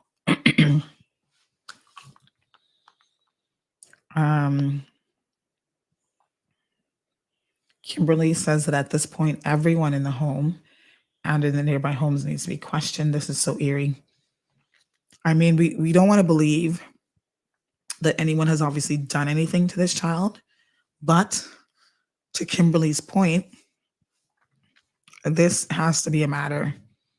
The police have to quickly eliminate all possibilities. And so, of course, questioning everyone from the mother to everybody else is required just to eliminate. And the longer it goes and the child isn't found, the more concern concerning the whole situation becomes. Because if you go missing at 4:30, 5:30, 6:30, 7:30, 8:30, almost, that's 4.5 hours.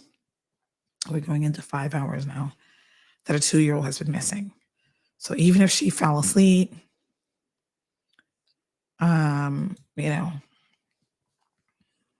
she would have been woken up by now. She would have been crying for help or looking for someone or something.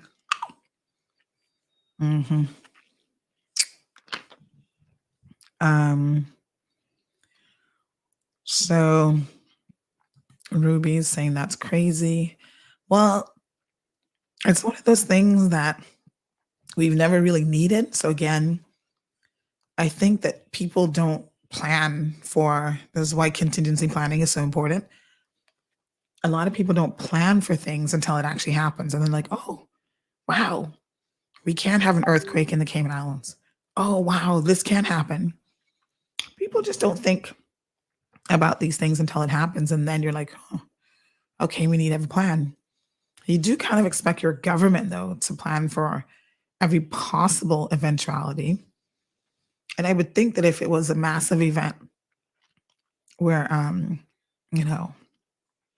people had gone missing, they could probably bring in dogs from other jurisdictions, to Ruby's point, pretty quickly. So they could bring in rescue dogs. But I don't know how helpful. I mean, one thing about a rescue dog is they can get on the trail of the child right away. Like the sooner you put them on the trail, the better.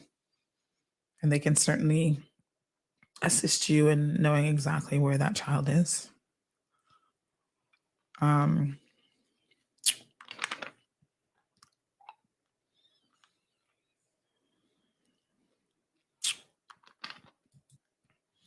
Sonia says prayer on its way to keep this child safe and sound.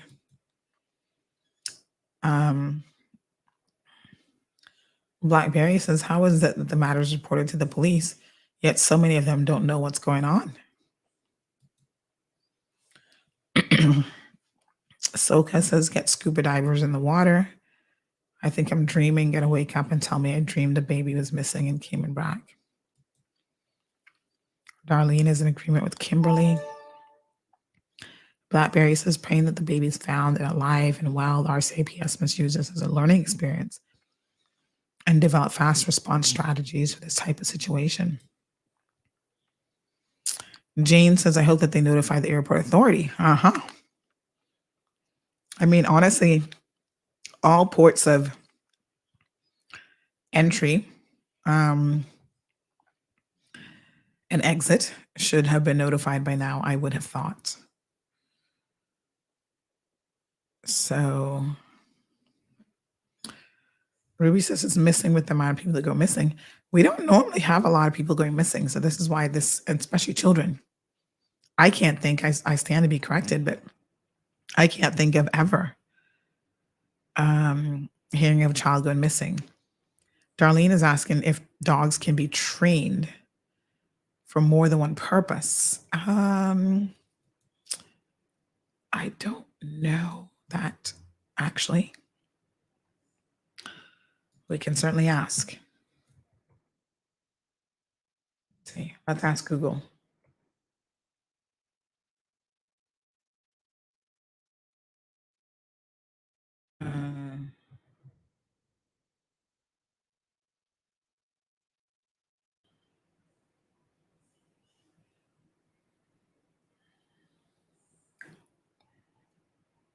Okay.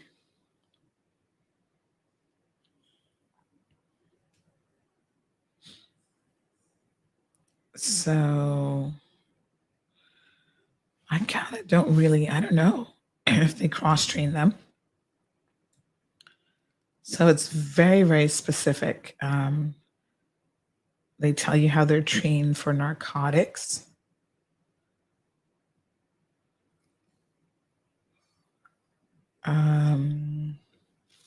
I think it takes so long to train them for one thing and make sure they become really good at that, that they probably don't cross-train them.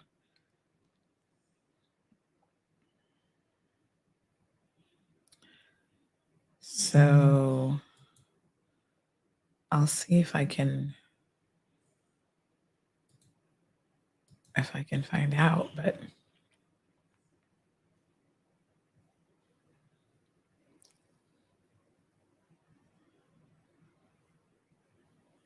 yeah, this is the kind of question that I'd have to ask.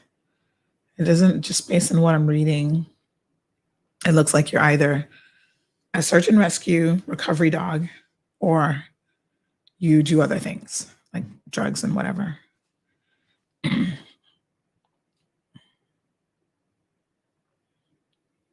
So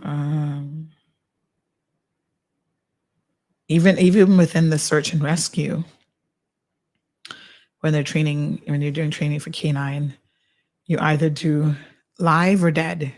I mean, it's very, very specific what you're training dogs for. So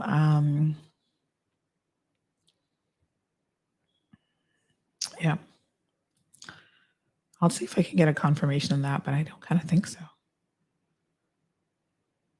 So they're called SAR specialists, search and rescue.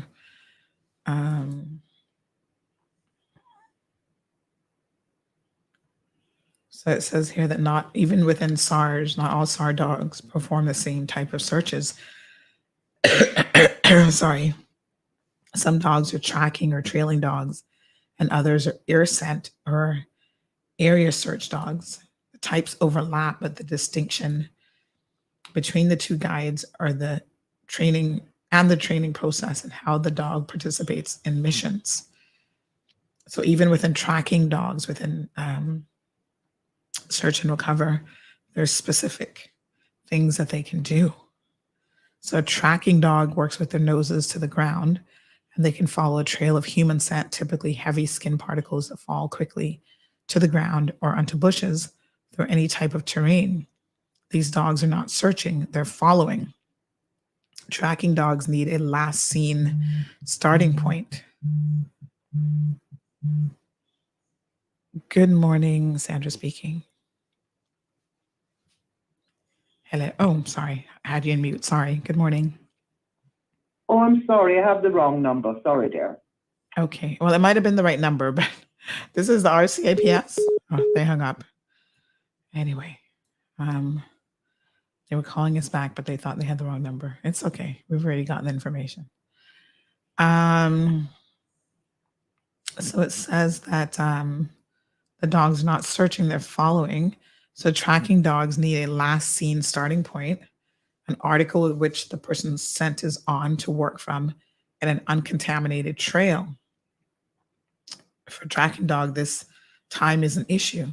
If a child disappears from a school playground or an inmate escapes from prison, a tracking dog can be called in to follow a person's scent immediately after the disappearance. Before other search groups and law enforcement personnel contaminate the scent trail. Air scent dogs, on the other hand, work with their noses focused toward the air, and they pick up human scent anywhere in the vicinity. They don't need a last seen starting point. Whereas tracking dogs follow a particular scent trail, air scent dogs pick up a smell carried in air currents and seek out its origin, the point of greatest concentration. So air scent dogs might be called in to find a missing hiker located somewhere in a national park, an avalanche victim buried beneath the snow, or people trapped under rubble of a collapsed building. Air scent dogs specialize in other types of search, including cadaver searches, water, avalanche, and urban disaster, wilderness, and evidence or article. So this is very, very interesting. But it's very, very specific information. And one thing of note is that any dogs who participate in this sort of thing are subject to getting depressed. So they need proper mental health care as well. Because just like September 9/11, they were recovering so many bodies that the dogs themselves get very depressed about the situation, because dogs are emotional creatures, as we know.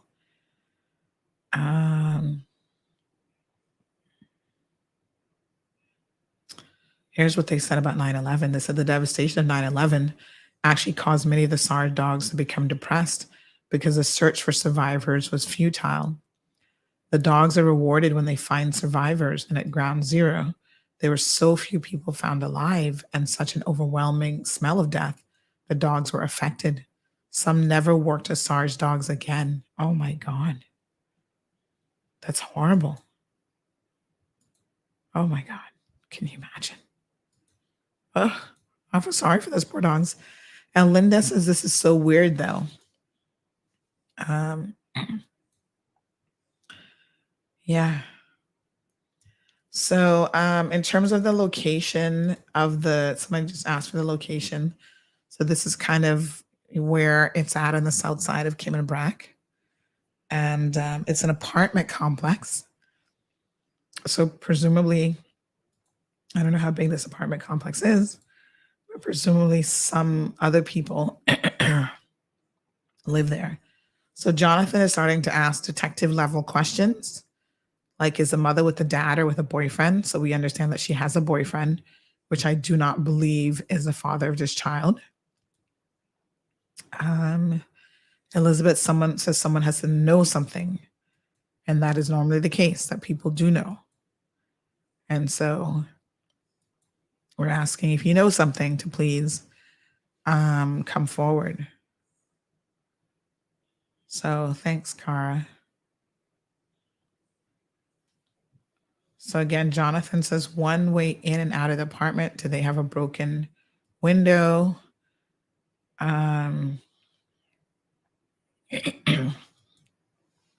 Yeah, I don't know.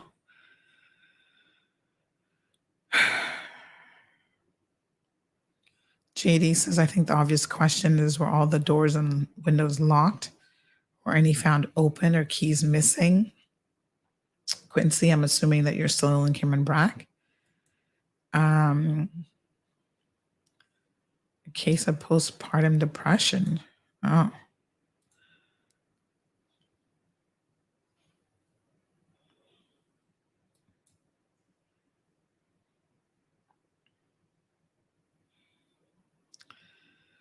All right. So Miss Brenda and anybody else who's joining a little bit late, what we do know is that at 4:30 this morning, the child is actually 2 years old.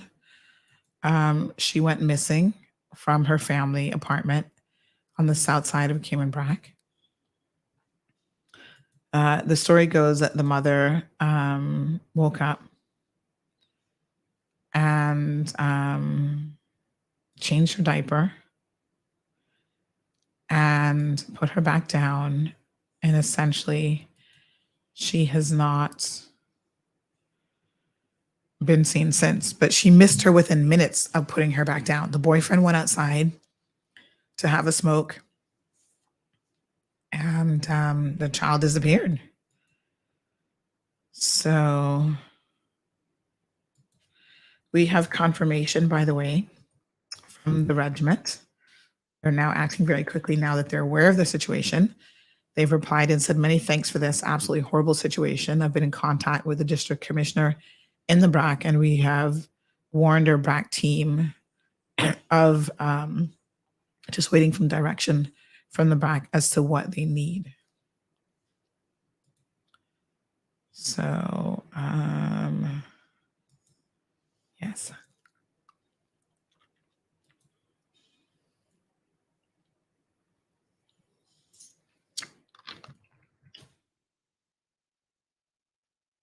Okay. Of course, everybody's already thinking of, wow, maybe this person did it or that person. Listen, we don't know. So let's not jump to any conclusions. Please, hopefully, are asking all the right questions.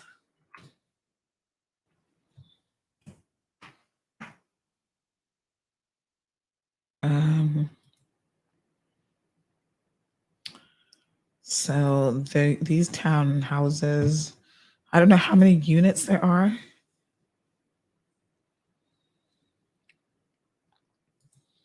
This man,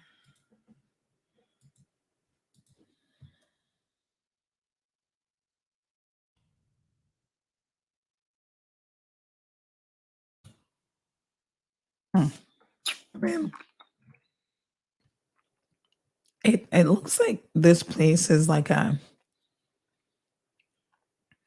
tourist rental, not like long term. So I'm trying to ascertain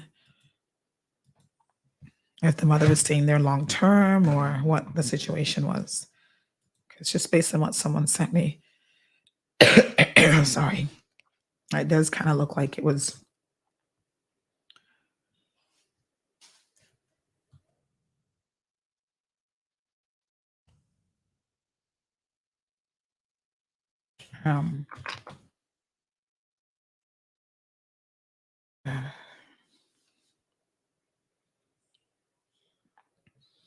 So this person says, hey, Sandy, you can't speculate as that may cause unwarranted fear, but can you check on that one way in and out of the apartment? That's a fire hazard.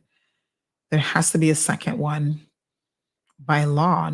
No, maybe they had the back door latched or blocked by something, but there may be something there. Praying for this family that this baby is found alive and well, and then the entire community, all islands, learn from this to ensure the safety of our children.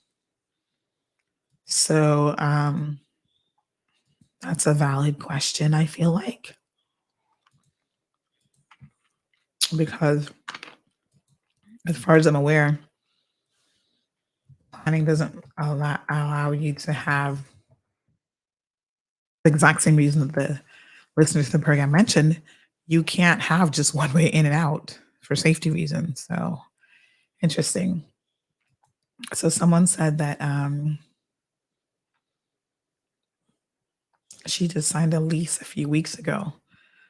So she is, and that's important to know, because if it's a situation where the baby has gotten disoriented with her environment and maybe walked out or left, or, she's only been there a few weeks.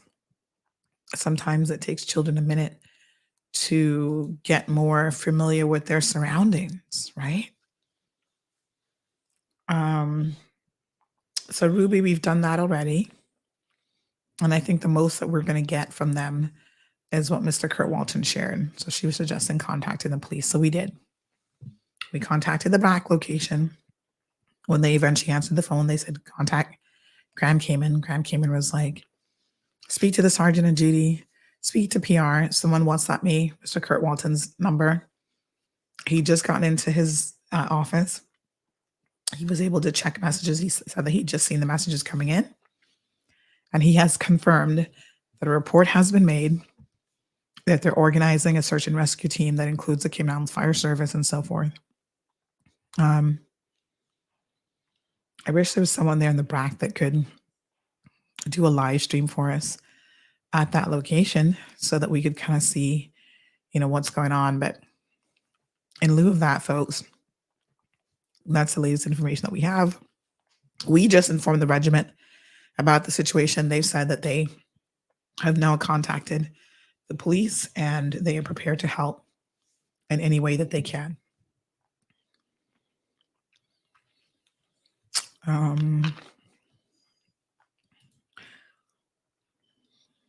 So, Miss Brenda, we don't know the exact time the report was made to the police. What I do know is we were tagged early this morning. Let me just see if I can see what time. Facebook is a bit unusual because I swear people tag you and you don't even know that you're being tagged.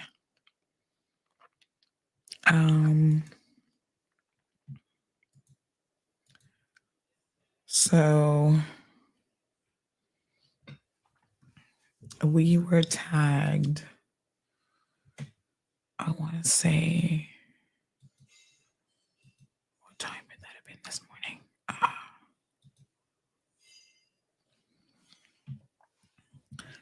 So literally as I was coming on air, people were messaging me saying, hey, did you see this?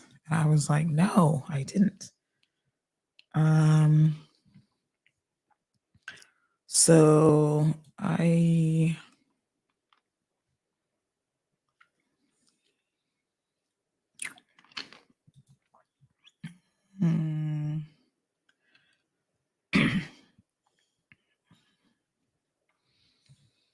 it looks like the mother tagged us. I can't really see the exact time that tag was made. Let me see. The thing is, I'm not friends with the mom on Facebook, so I can't see like her posts and stuff. So although she tagged the CMR page, I can't see that tag if I go on her page. I don't know if that makes any sense, but Facebook is a little bit different in terms of how it operates, right? So at least a couple hours now. Sure. I can't say the exact time.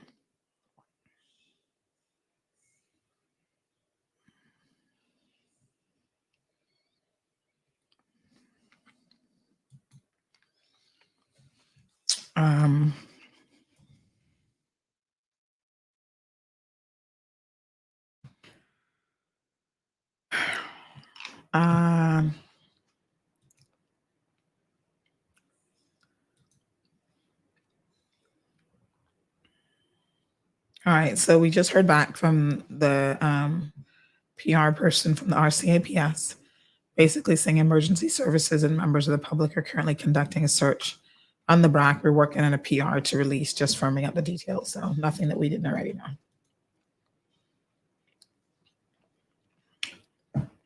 In fact, we now have confirmation that the Cayman Islands Regiment is deploying its Brac team in support of the commissioner and the Brac and the RCAPS to support the search and rescue operation for the missing child. Let me see if I can get a hold of the district commissioner. What is his name again? That's Mr. Tibbetts, right? What is his name? Tibbetts. Let me see. Hold on. Where are the MPs for Cayman Brac, by the way? What is he's Mark Tibbetts, I believe, right? Is that his name? I believe that's him. Let's see if he can give us any information.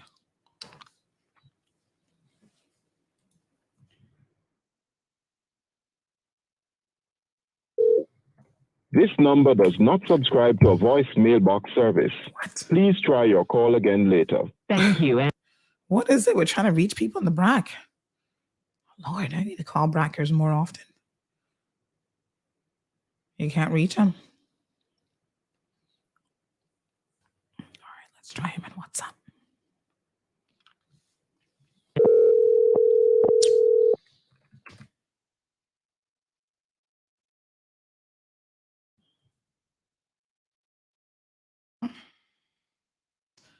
Good grief. Why is the signal so bad in the Brac?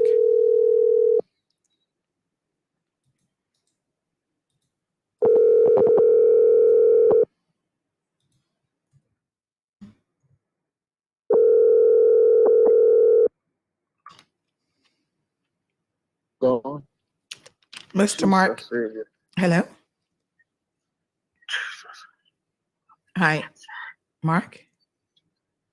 Yeah, hello. Hi, Sandra Hill here from Cayman Mall Road. How are you? Not too bad, Sandy, right here. And I'm quite certain what you're calling about. We're here, all active on the shoreline. We're just trying to get an update to see if we obviously know that rescue efforts are underway. Has there been any developments at all? Can't confirm anything right as yet, but from what I can hear, it isn't too good. Oh my God! But yeah. I think I'm seeing something right now as we speak. In fact.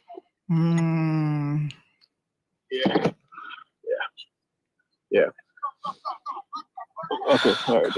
Okay. Is this a situation on the shoreline, or what area? What area of the Brac are you shoreline. on?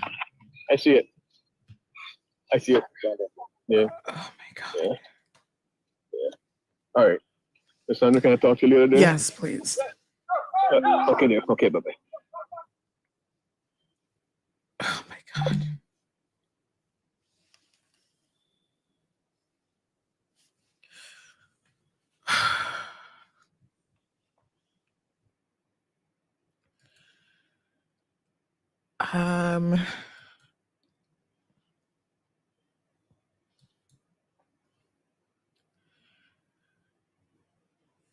All right, folks. Seems like he's saying that they may have discovered something that probably isn't really good news.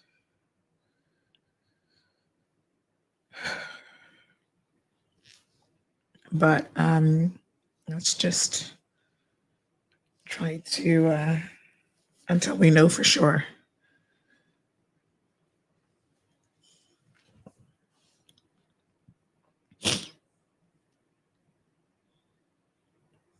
Let's see if we can just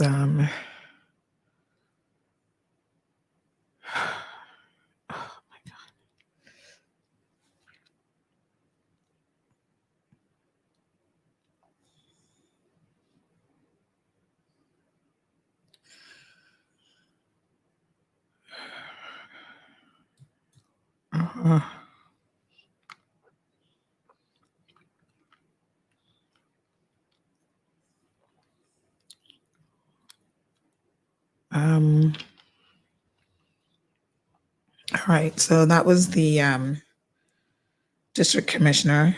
He's involved in the search, and he's saying that they may have found something close to the shoreline. So we'll probably hear some sort of confirmation here shortly and exactly what's going on.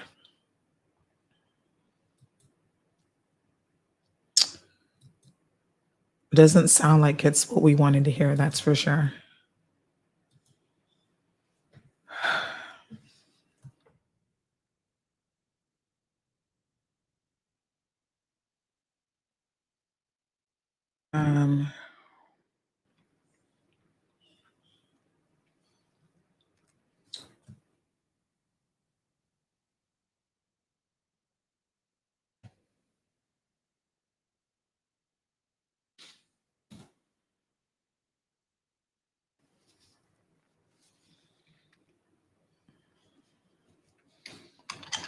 All right. Yeah. Okay. So, obviously, if this child was found close to water, I mean, that's, an indication that the child might have maybe gotten some trouble in the ocean. And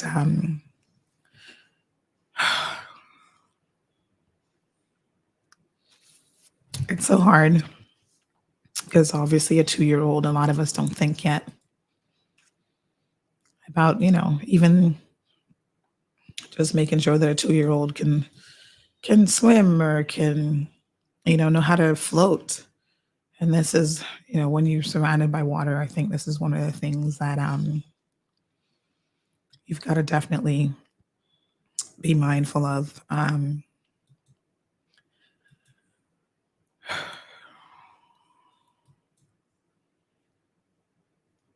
So Magdalene is right. I think that right now the best that we can do is just continue to try to be positive, because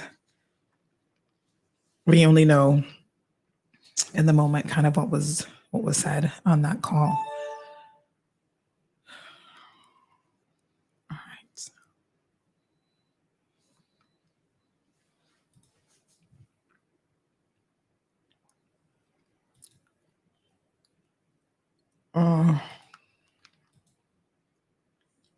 Some continued prayers definitely need to go out to the family this morning. I mean, the Brac is such a small community that I cannot imagine any of this really, but we'll definitely have more information here shortly, I think.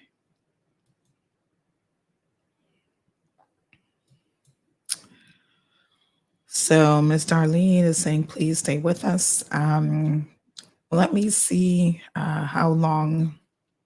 I'm definitely prepared to stay.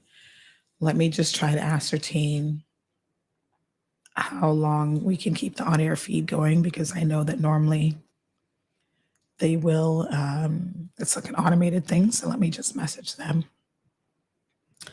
and see if we can keep it going. But yeah, until we get confirmation.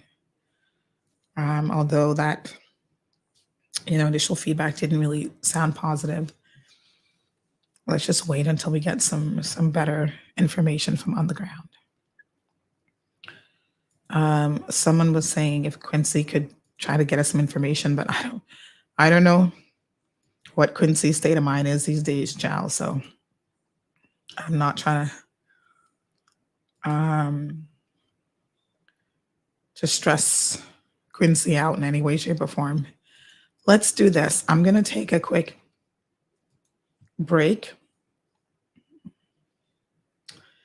And let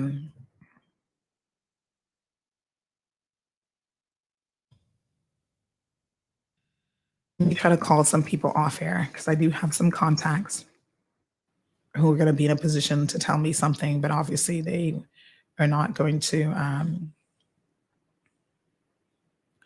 So Mandy's saying that she has been found.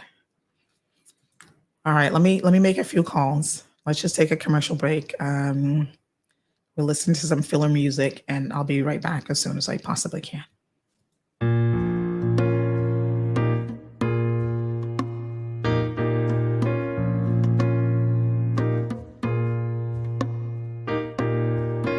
I hear the people talking. What are they talking about? This world's gone crazy, and I'm trying to find a way out.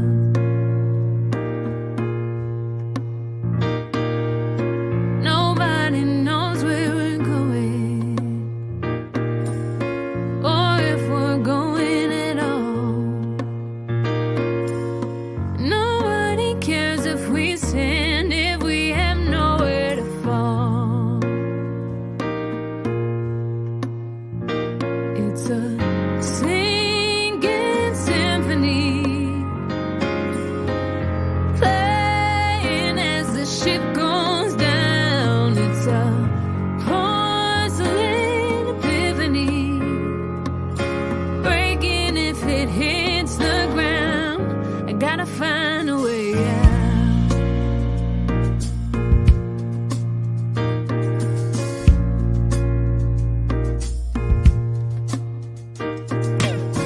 So many questions answered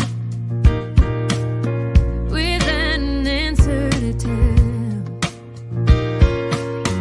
Too many things on my mind for anything to go well. It's a singing symphony,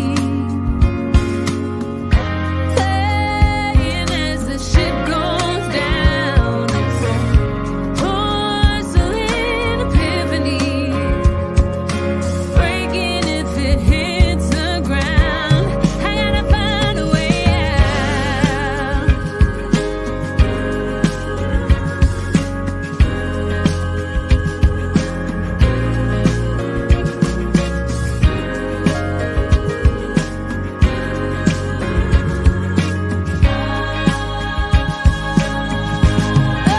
Oh, it's a singing symphony,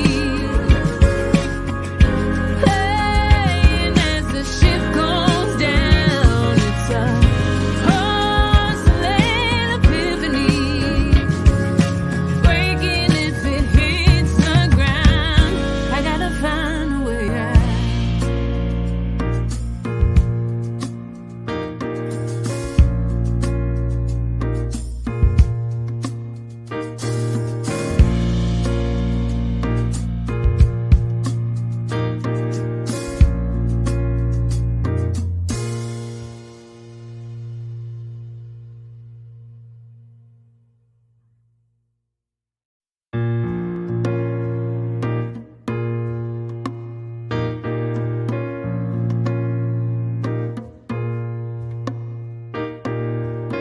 I hear the people talking. What are they talking about? This world's gone crazy, and I'm trying to find a way out.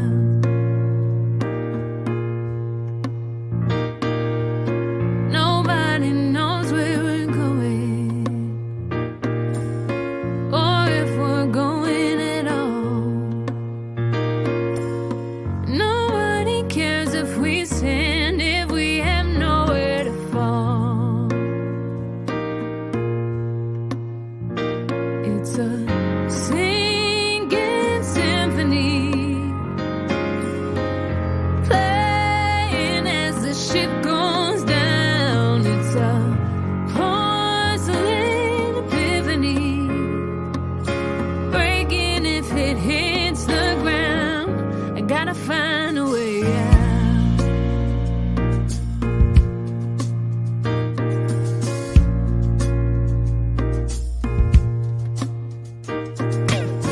So many questions answered without an answer to tell.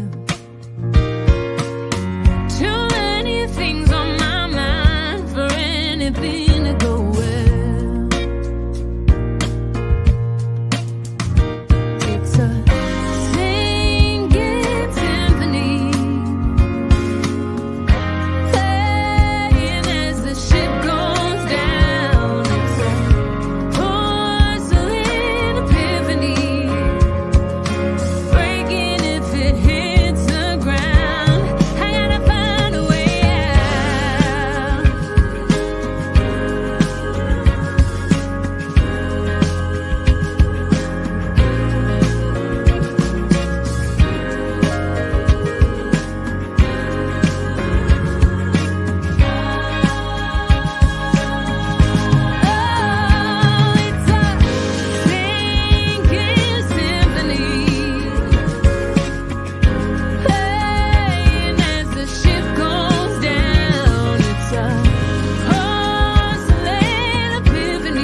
All right, folks. We are back. And I was just trying to make some calls and speak to a few people. And of course, as you can imagine, the phone has been just blowing up.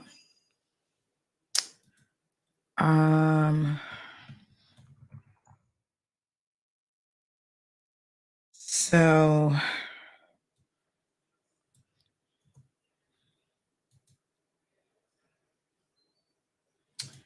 yeah.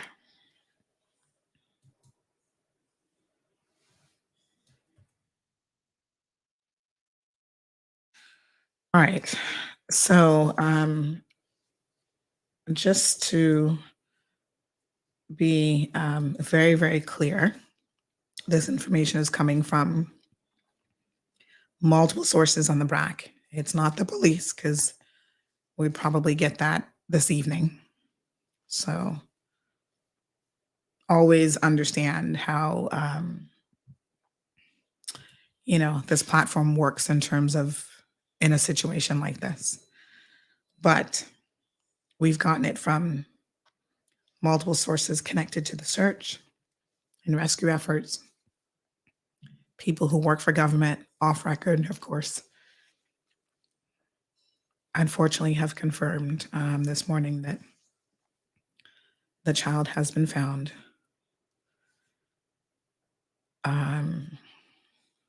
on the shoreline, and she is deceased. So this is an unfortunate situation. I wanted to just make sure before I shared this that I spoke to multiple people, and we understand that 911 has received the call, and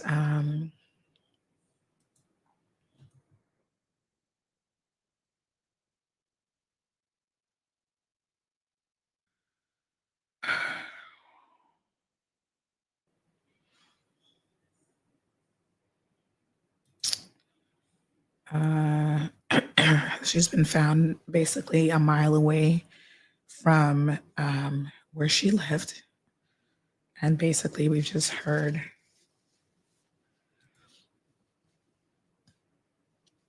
that, her little body was found on the Iron Shore. So,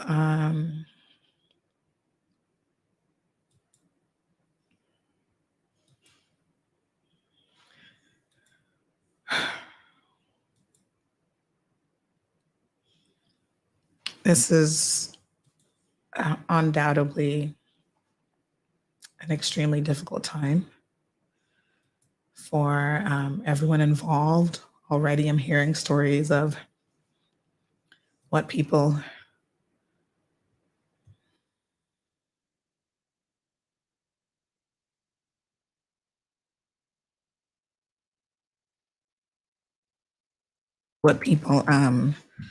saying happened. But, at this point, let's not speculate on that quite yet. I think the police definitely will be carrying out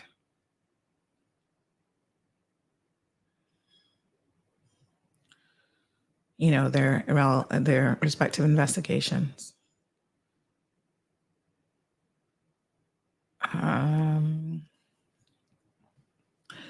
So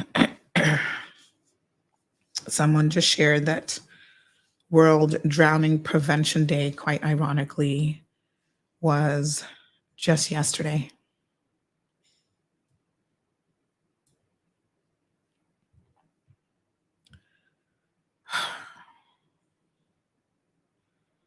Which is crazy. But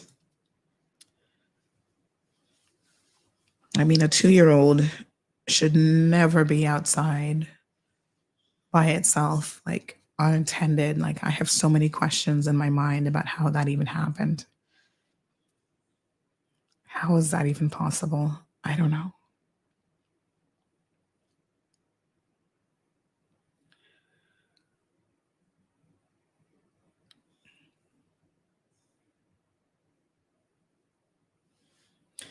I think that as parents, we can all think oh my God.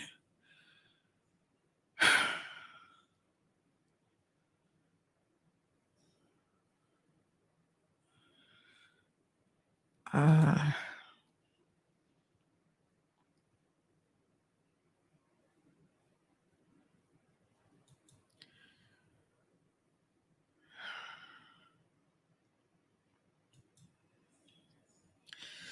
I don't even know what to say right now because, this child's life, oh my God, she had her entire life ahead of her. She's only 2 years old.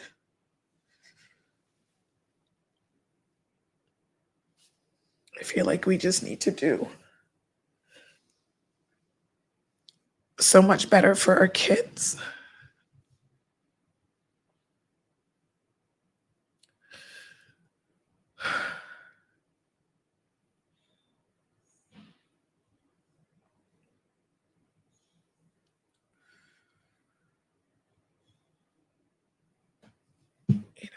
Um, I think that when an innocent life is lost, it's just like, how did this happen? I think as a community, we all want answers. And, you know,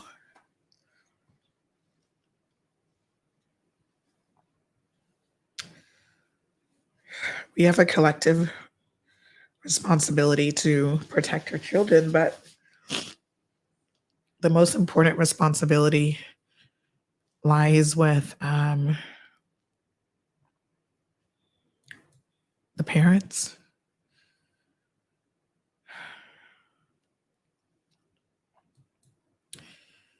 If you're not doing your job and protecting your children at all costs,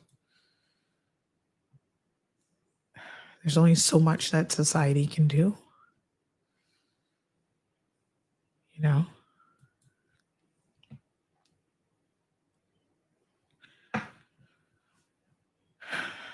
This idea that as adults we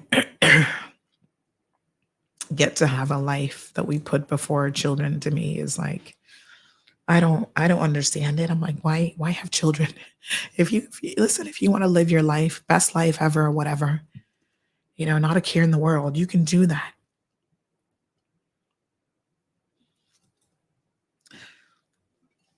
Just don't take on the responsibility of having children, because once you take on that responsibility, your life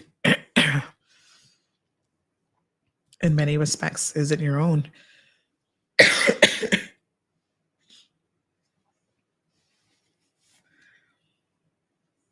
So there's some real concerns here about how the child would have gotten out of the home.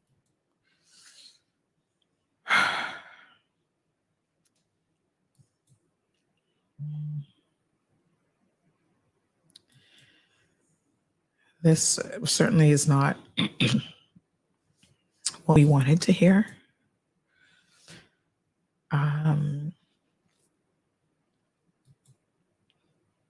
But of course, every additional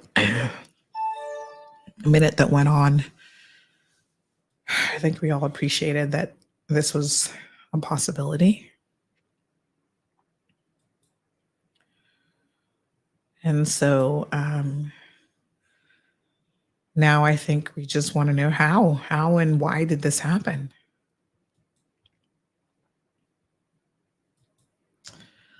So a mile is a long ways for a 2-year-old.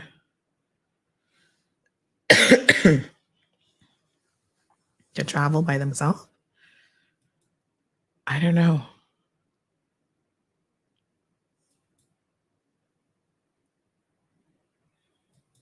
This is horrible.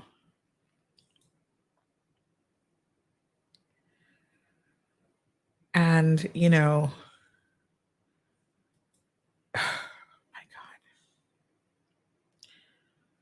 a situation like this just eclipses everything else and puts everything else in perspective, right? Never in a million years was I thinking last night when I went to bed that this would have been the show topic for today, and that this would have been the sad news that we would have had to have been, hearing this morning.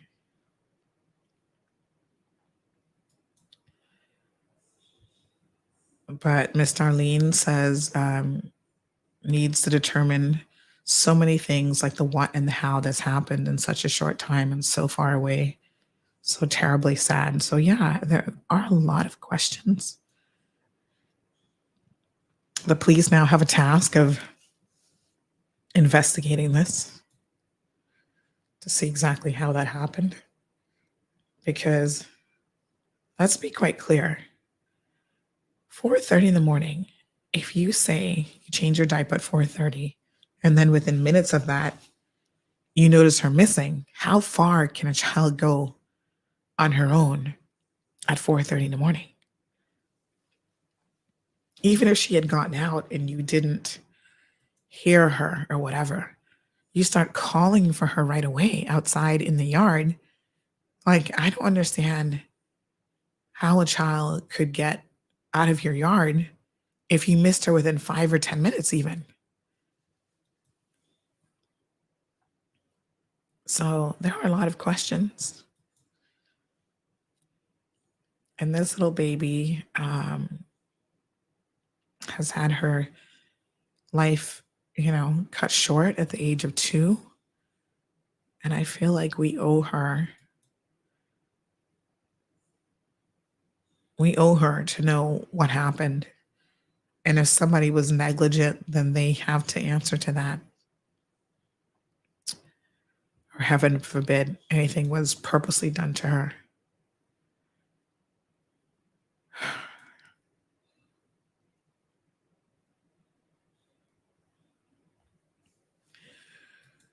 I don't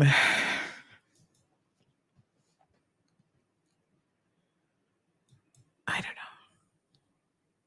There really are no words for like even what's going through my head right now. I'm perplexed and a little bit confused.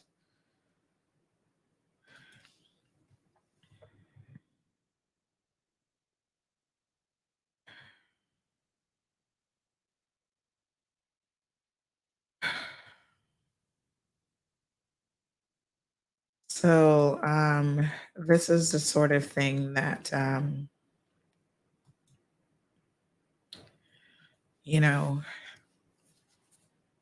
goes through the community so incredibly quickly.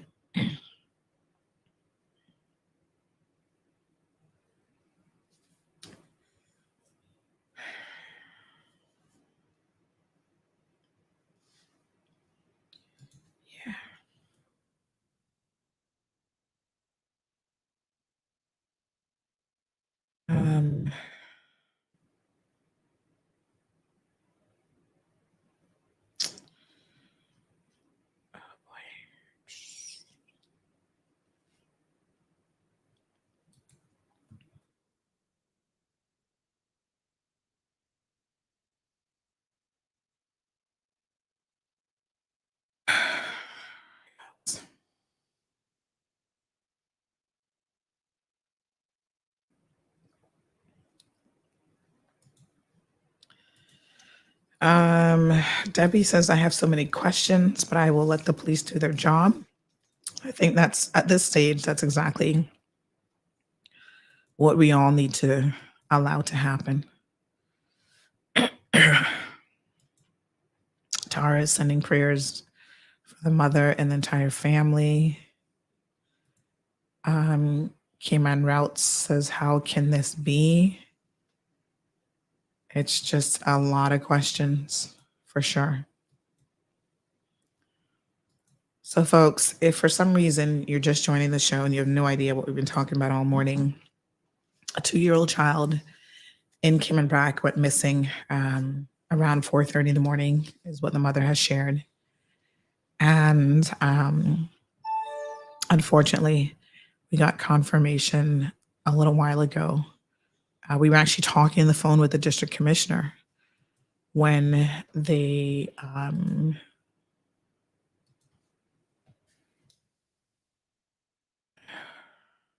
they found her. And he just said that they found something and it wasn't really looking too good. It looks like, unfortunately, it was this baby that was found. Miss Brenda says, I don't mean to come across insensitive, but I have a lot of tough questions in this situation.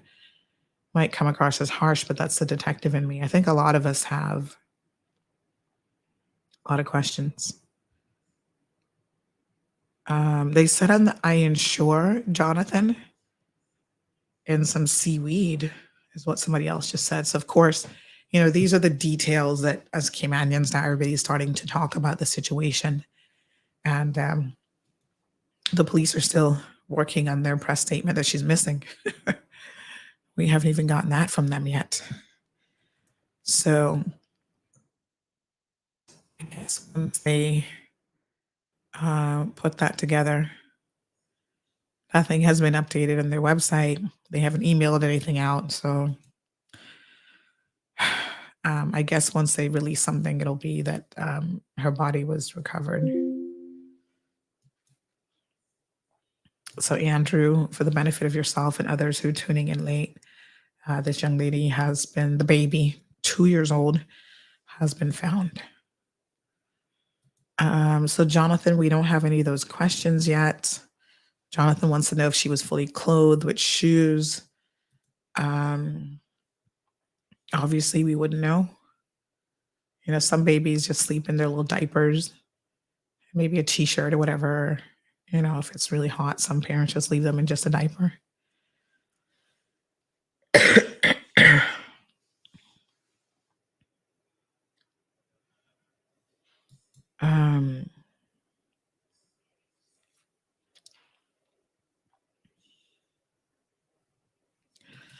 So let's I guess leave the speculation because a lot of us have questions, but let's leave that again to the authorities. By tomorrow, we will probably have a little bit of a better idea of what's going on. In a suspicious death situation like this, obviously the child would be sent, I'm sure, to Grand Cayman for proper autopsy to be carried out. And they would be able to ascertain if the cause of death was indeed a drowning as opposed to anything else. And so, in recognition of that being a possibility, maybe tomorrow we'll spend some time talking about how to ensure that your children are safe around water. But a 2-year-old, I don't know. What's a 2-year-old going to do at 4:30 in the morning? I mean, if you fall into a body of water, even if you know how to float, like if you've learned that much at 2, at 4:30 in the morning, who's going to come to the iron shore looking for you? Like, I don't even know how this is possible.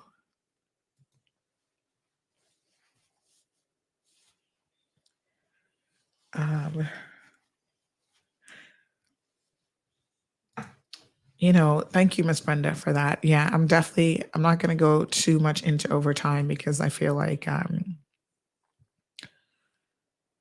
the stress of a show like this and you're in a situation like this, it's, sometimes you just have to step away from it for a minute. And I know that I'm going to be bombarded with like so many messages and calls about what people think happened. And so, yeah, Charles, 4:30, roughly 4:30, shortly after 4:30 in the morning. She said that she changed the baby's diaper. The boyfriend went outside to have a smoke. And then a couple minutes later, she went to check on the baby. And the baby was gone. So, Potato Cat says anyone who knows that location knows that you cannot walk directly into the water there. There's so much sharp rocks, and I ensure that you would have to endure so much pain before getting into the water. So, lots of questions.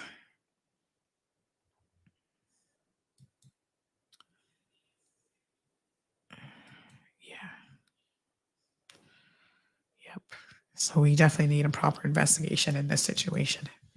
So, let's leave that up to the authorities.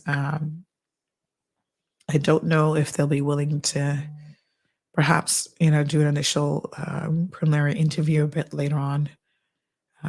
This police service has a reputation for normally not speaking to the media. They keep things very close to themselves. They say they don't want to jeopardize any sort of investigation.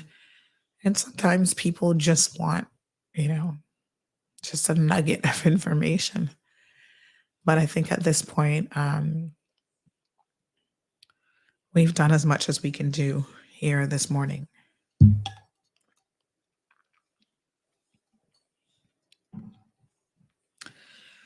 With what we have. So,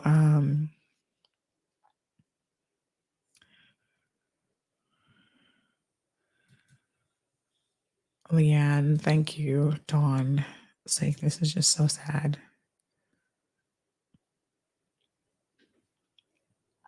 So Blackberry, we were told that it's not necessarily like on the beach, but like most places in Cayman Brac, it's probably not that far, but the child would have traveled somehow a mile from home, which seems like a really, really long time. Damien says the mother and boyfriend need to be seriously questioned by the police now. I think everybody who would have been in the house at the time will be subjected to some serious questioning. So, folks, just absolutely heartbreaking this morning. So, tons of messages.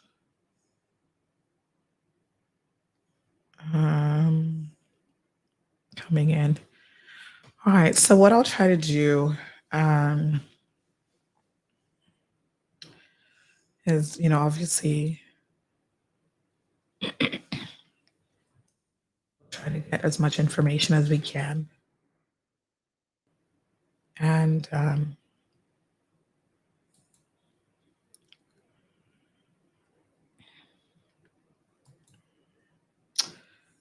until we know more, we will not try to speculate about anything. I know you guys have a lot of questions, but we have to now hope that the RCIPS has their best detectives on this. Fly them over there right away so that they can start questioning people and gathering information to see exactly what has happened to this child. Because this is, no less important than any other case that they could potentially be working on. To our radio listeners, thank you so much for tuning in. To everyone on social media, thank you guys so much as well. Jess says that more questions than answers here. Charles says, make the story make sense. I think, unfortunately, there are just a lot of questions. But, of course, I always say that a society that is not capable of protecting the people who can't protect themselves, like the most vulnerable amongst us, which are our children, shouldn't brag about any other accomplishments. We can't be bragging about, I don't know what number we are for financial services around the world when things are happening right under our noses to our children, our elderly, Something is wrong for sure. Folks, thank you guys very much for tuning in. Please tune in tomorrow morning.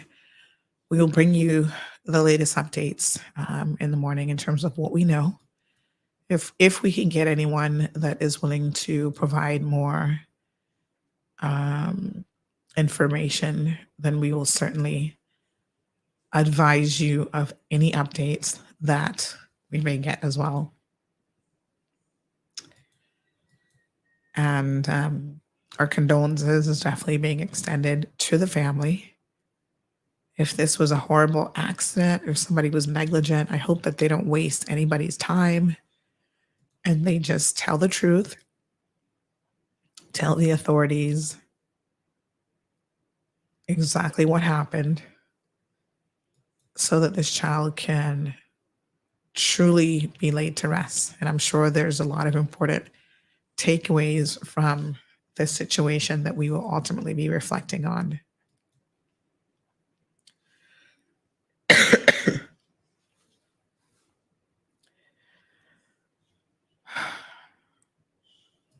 All right, folks. Please have a safe day. And if we have anything else, check our social media pages and check the website. And we will certainly update those as well. So until tomorrow, I wish you guys just, under the circumstances, a really good day.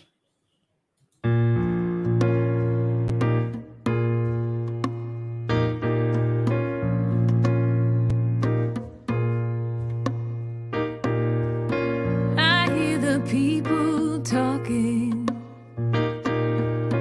What are they talking about? This world's gone crazy, and I'm trying to find a way out.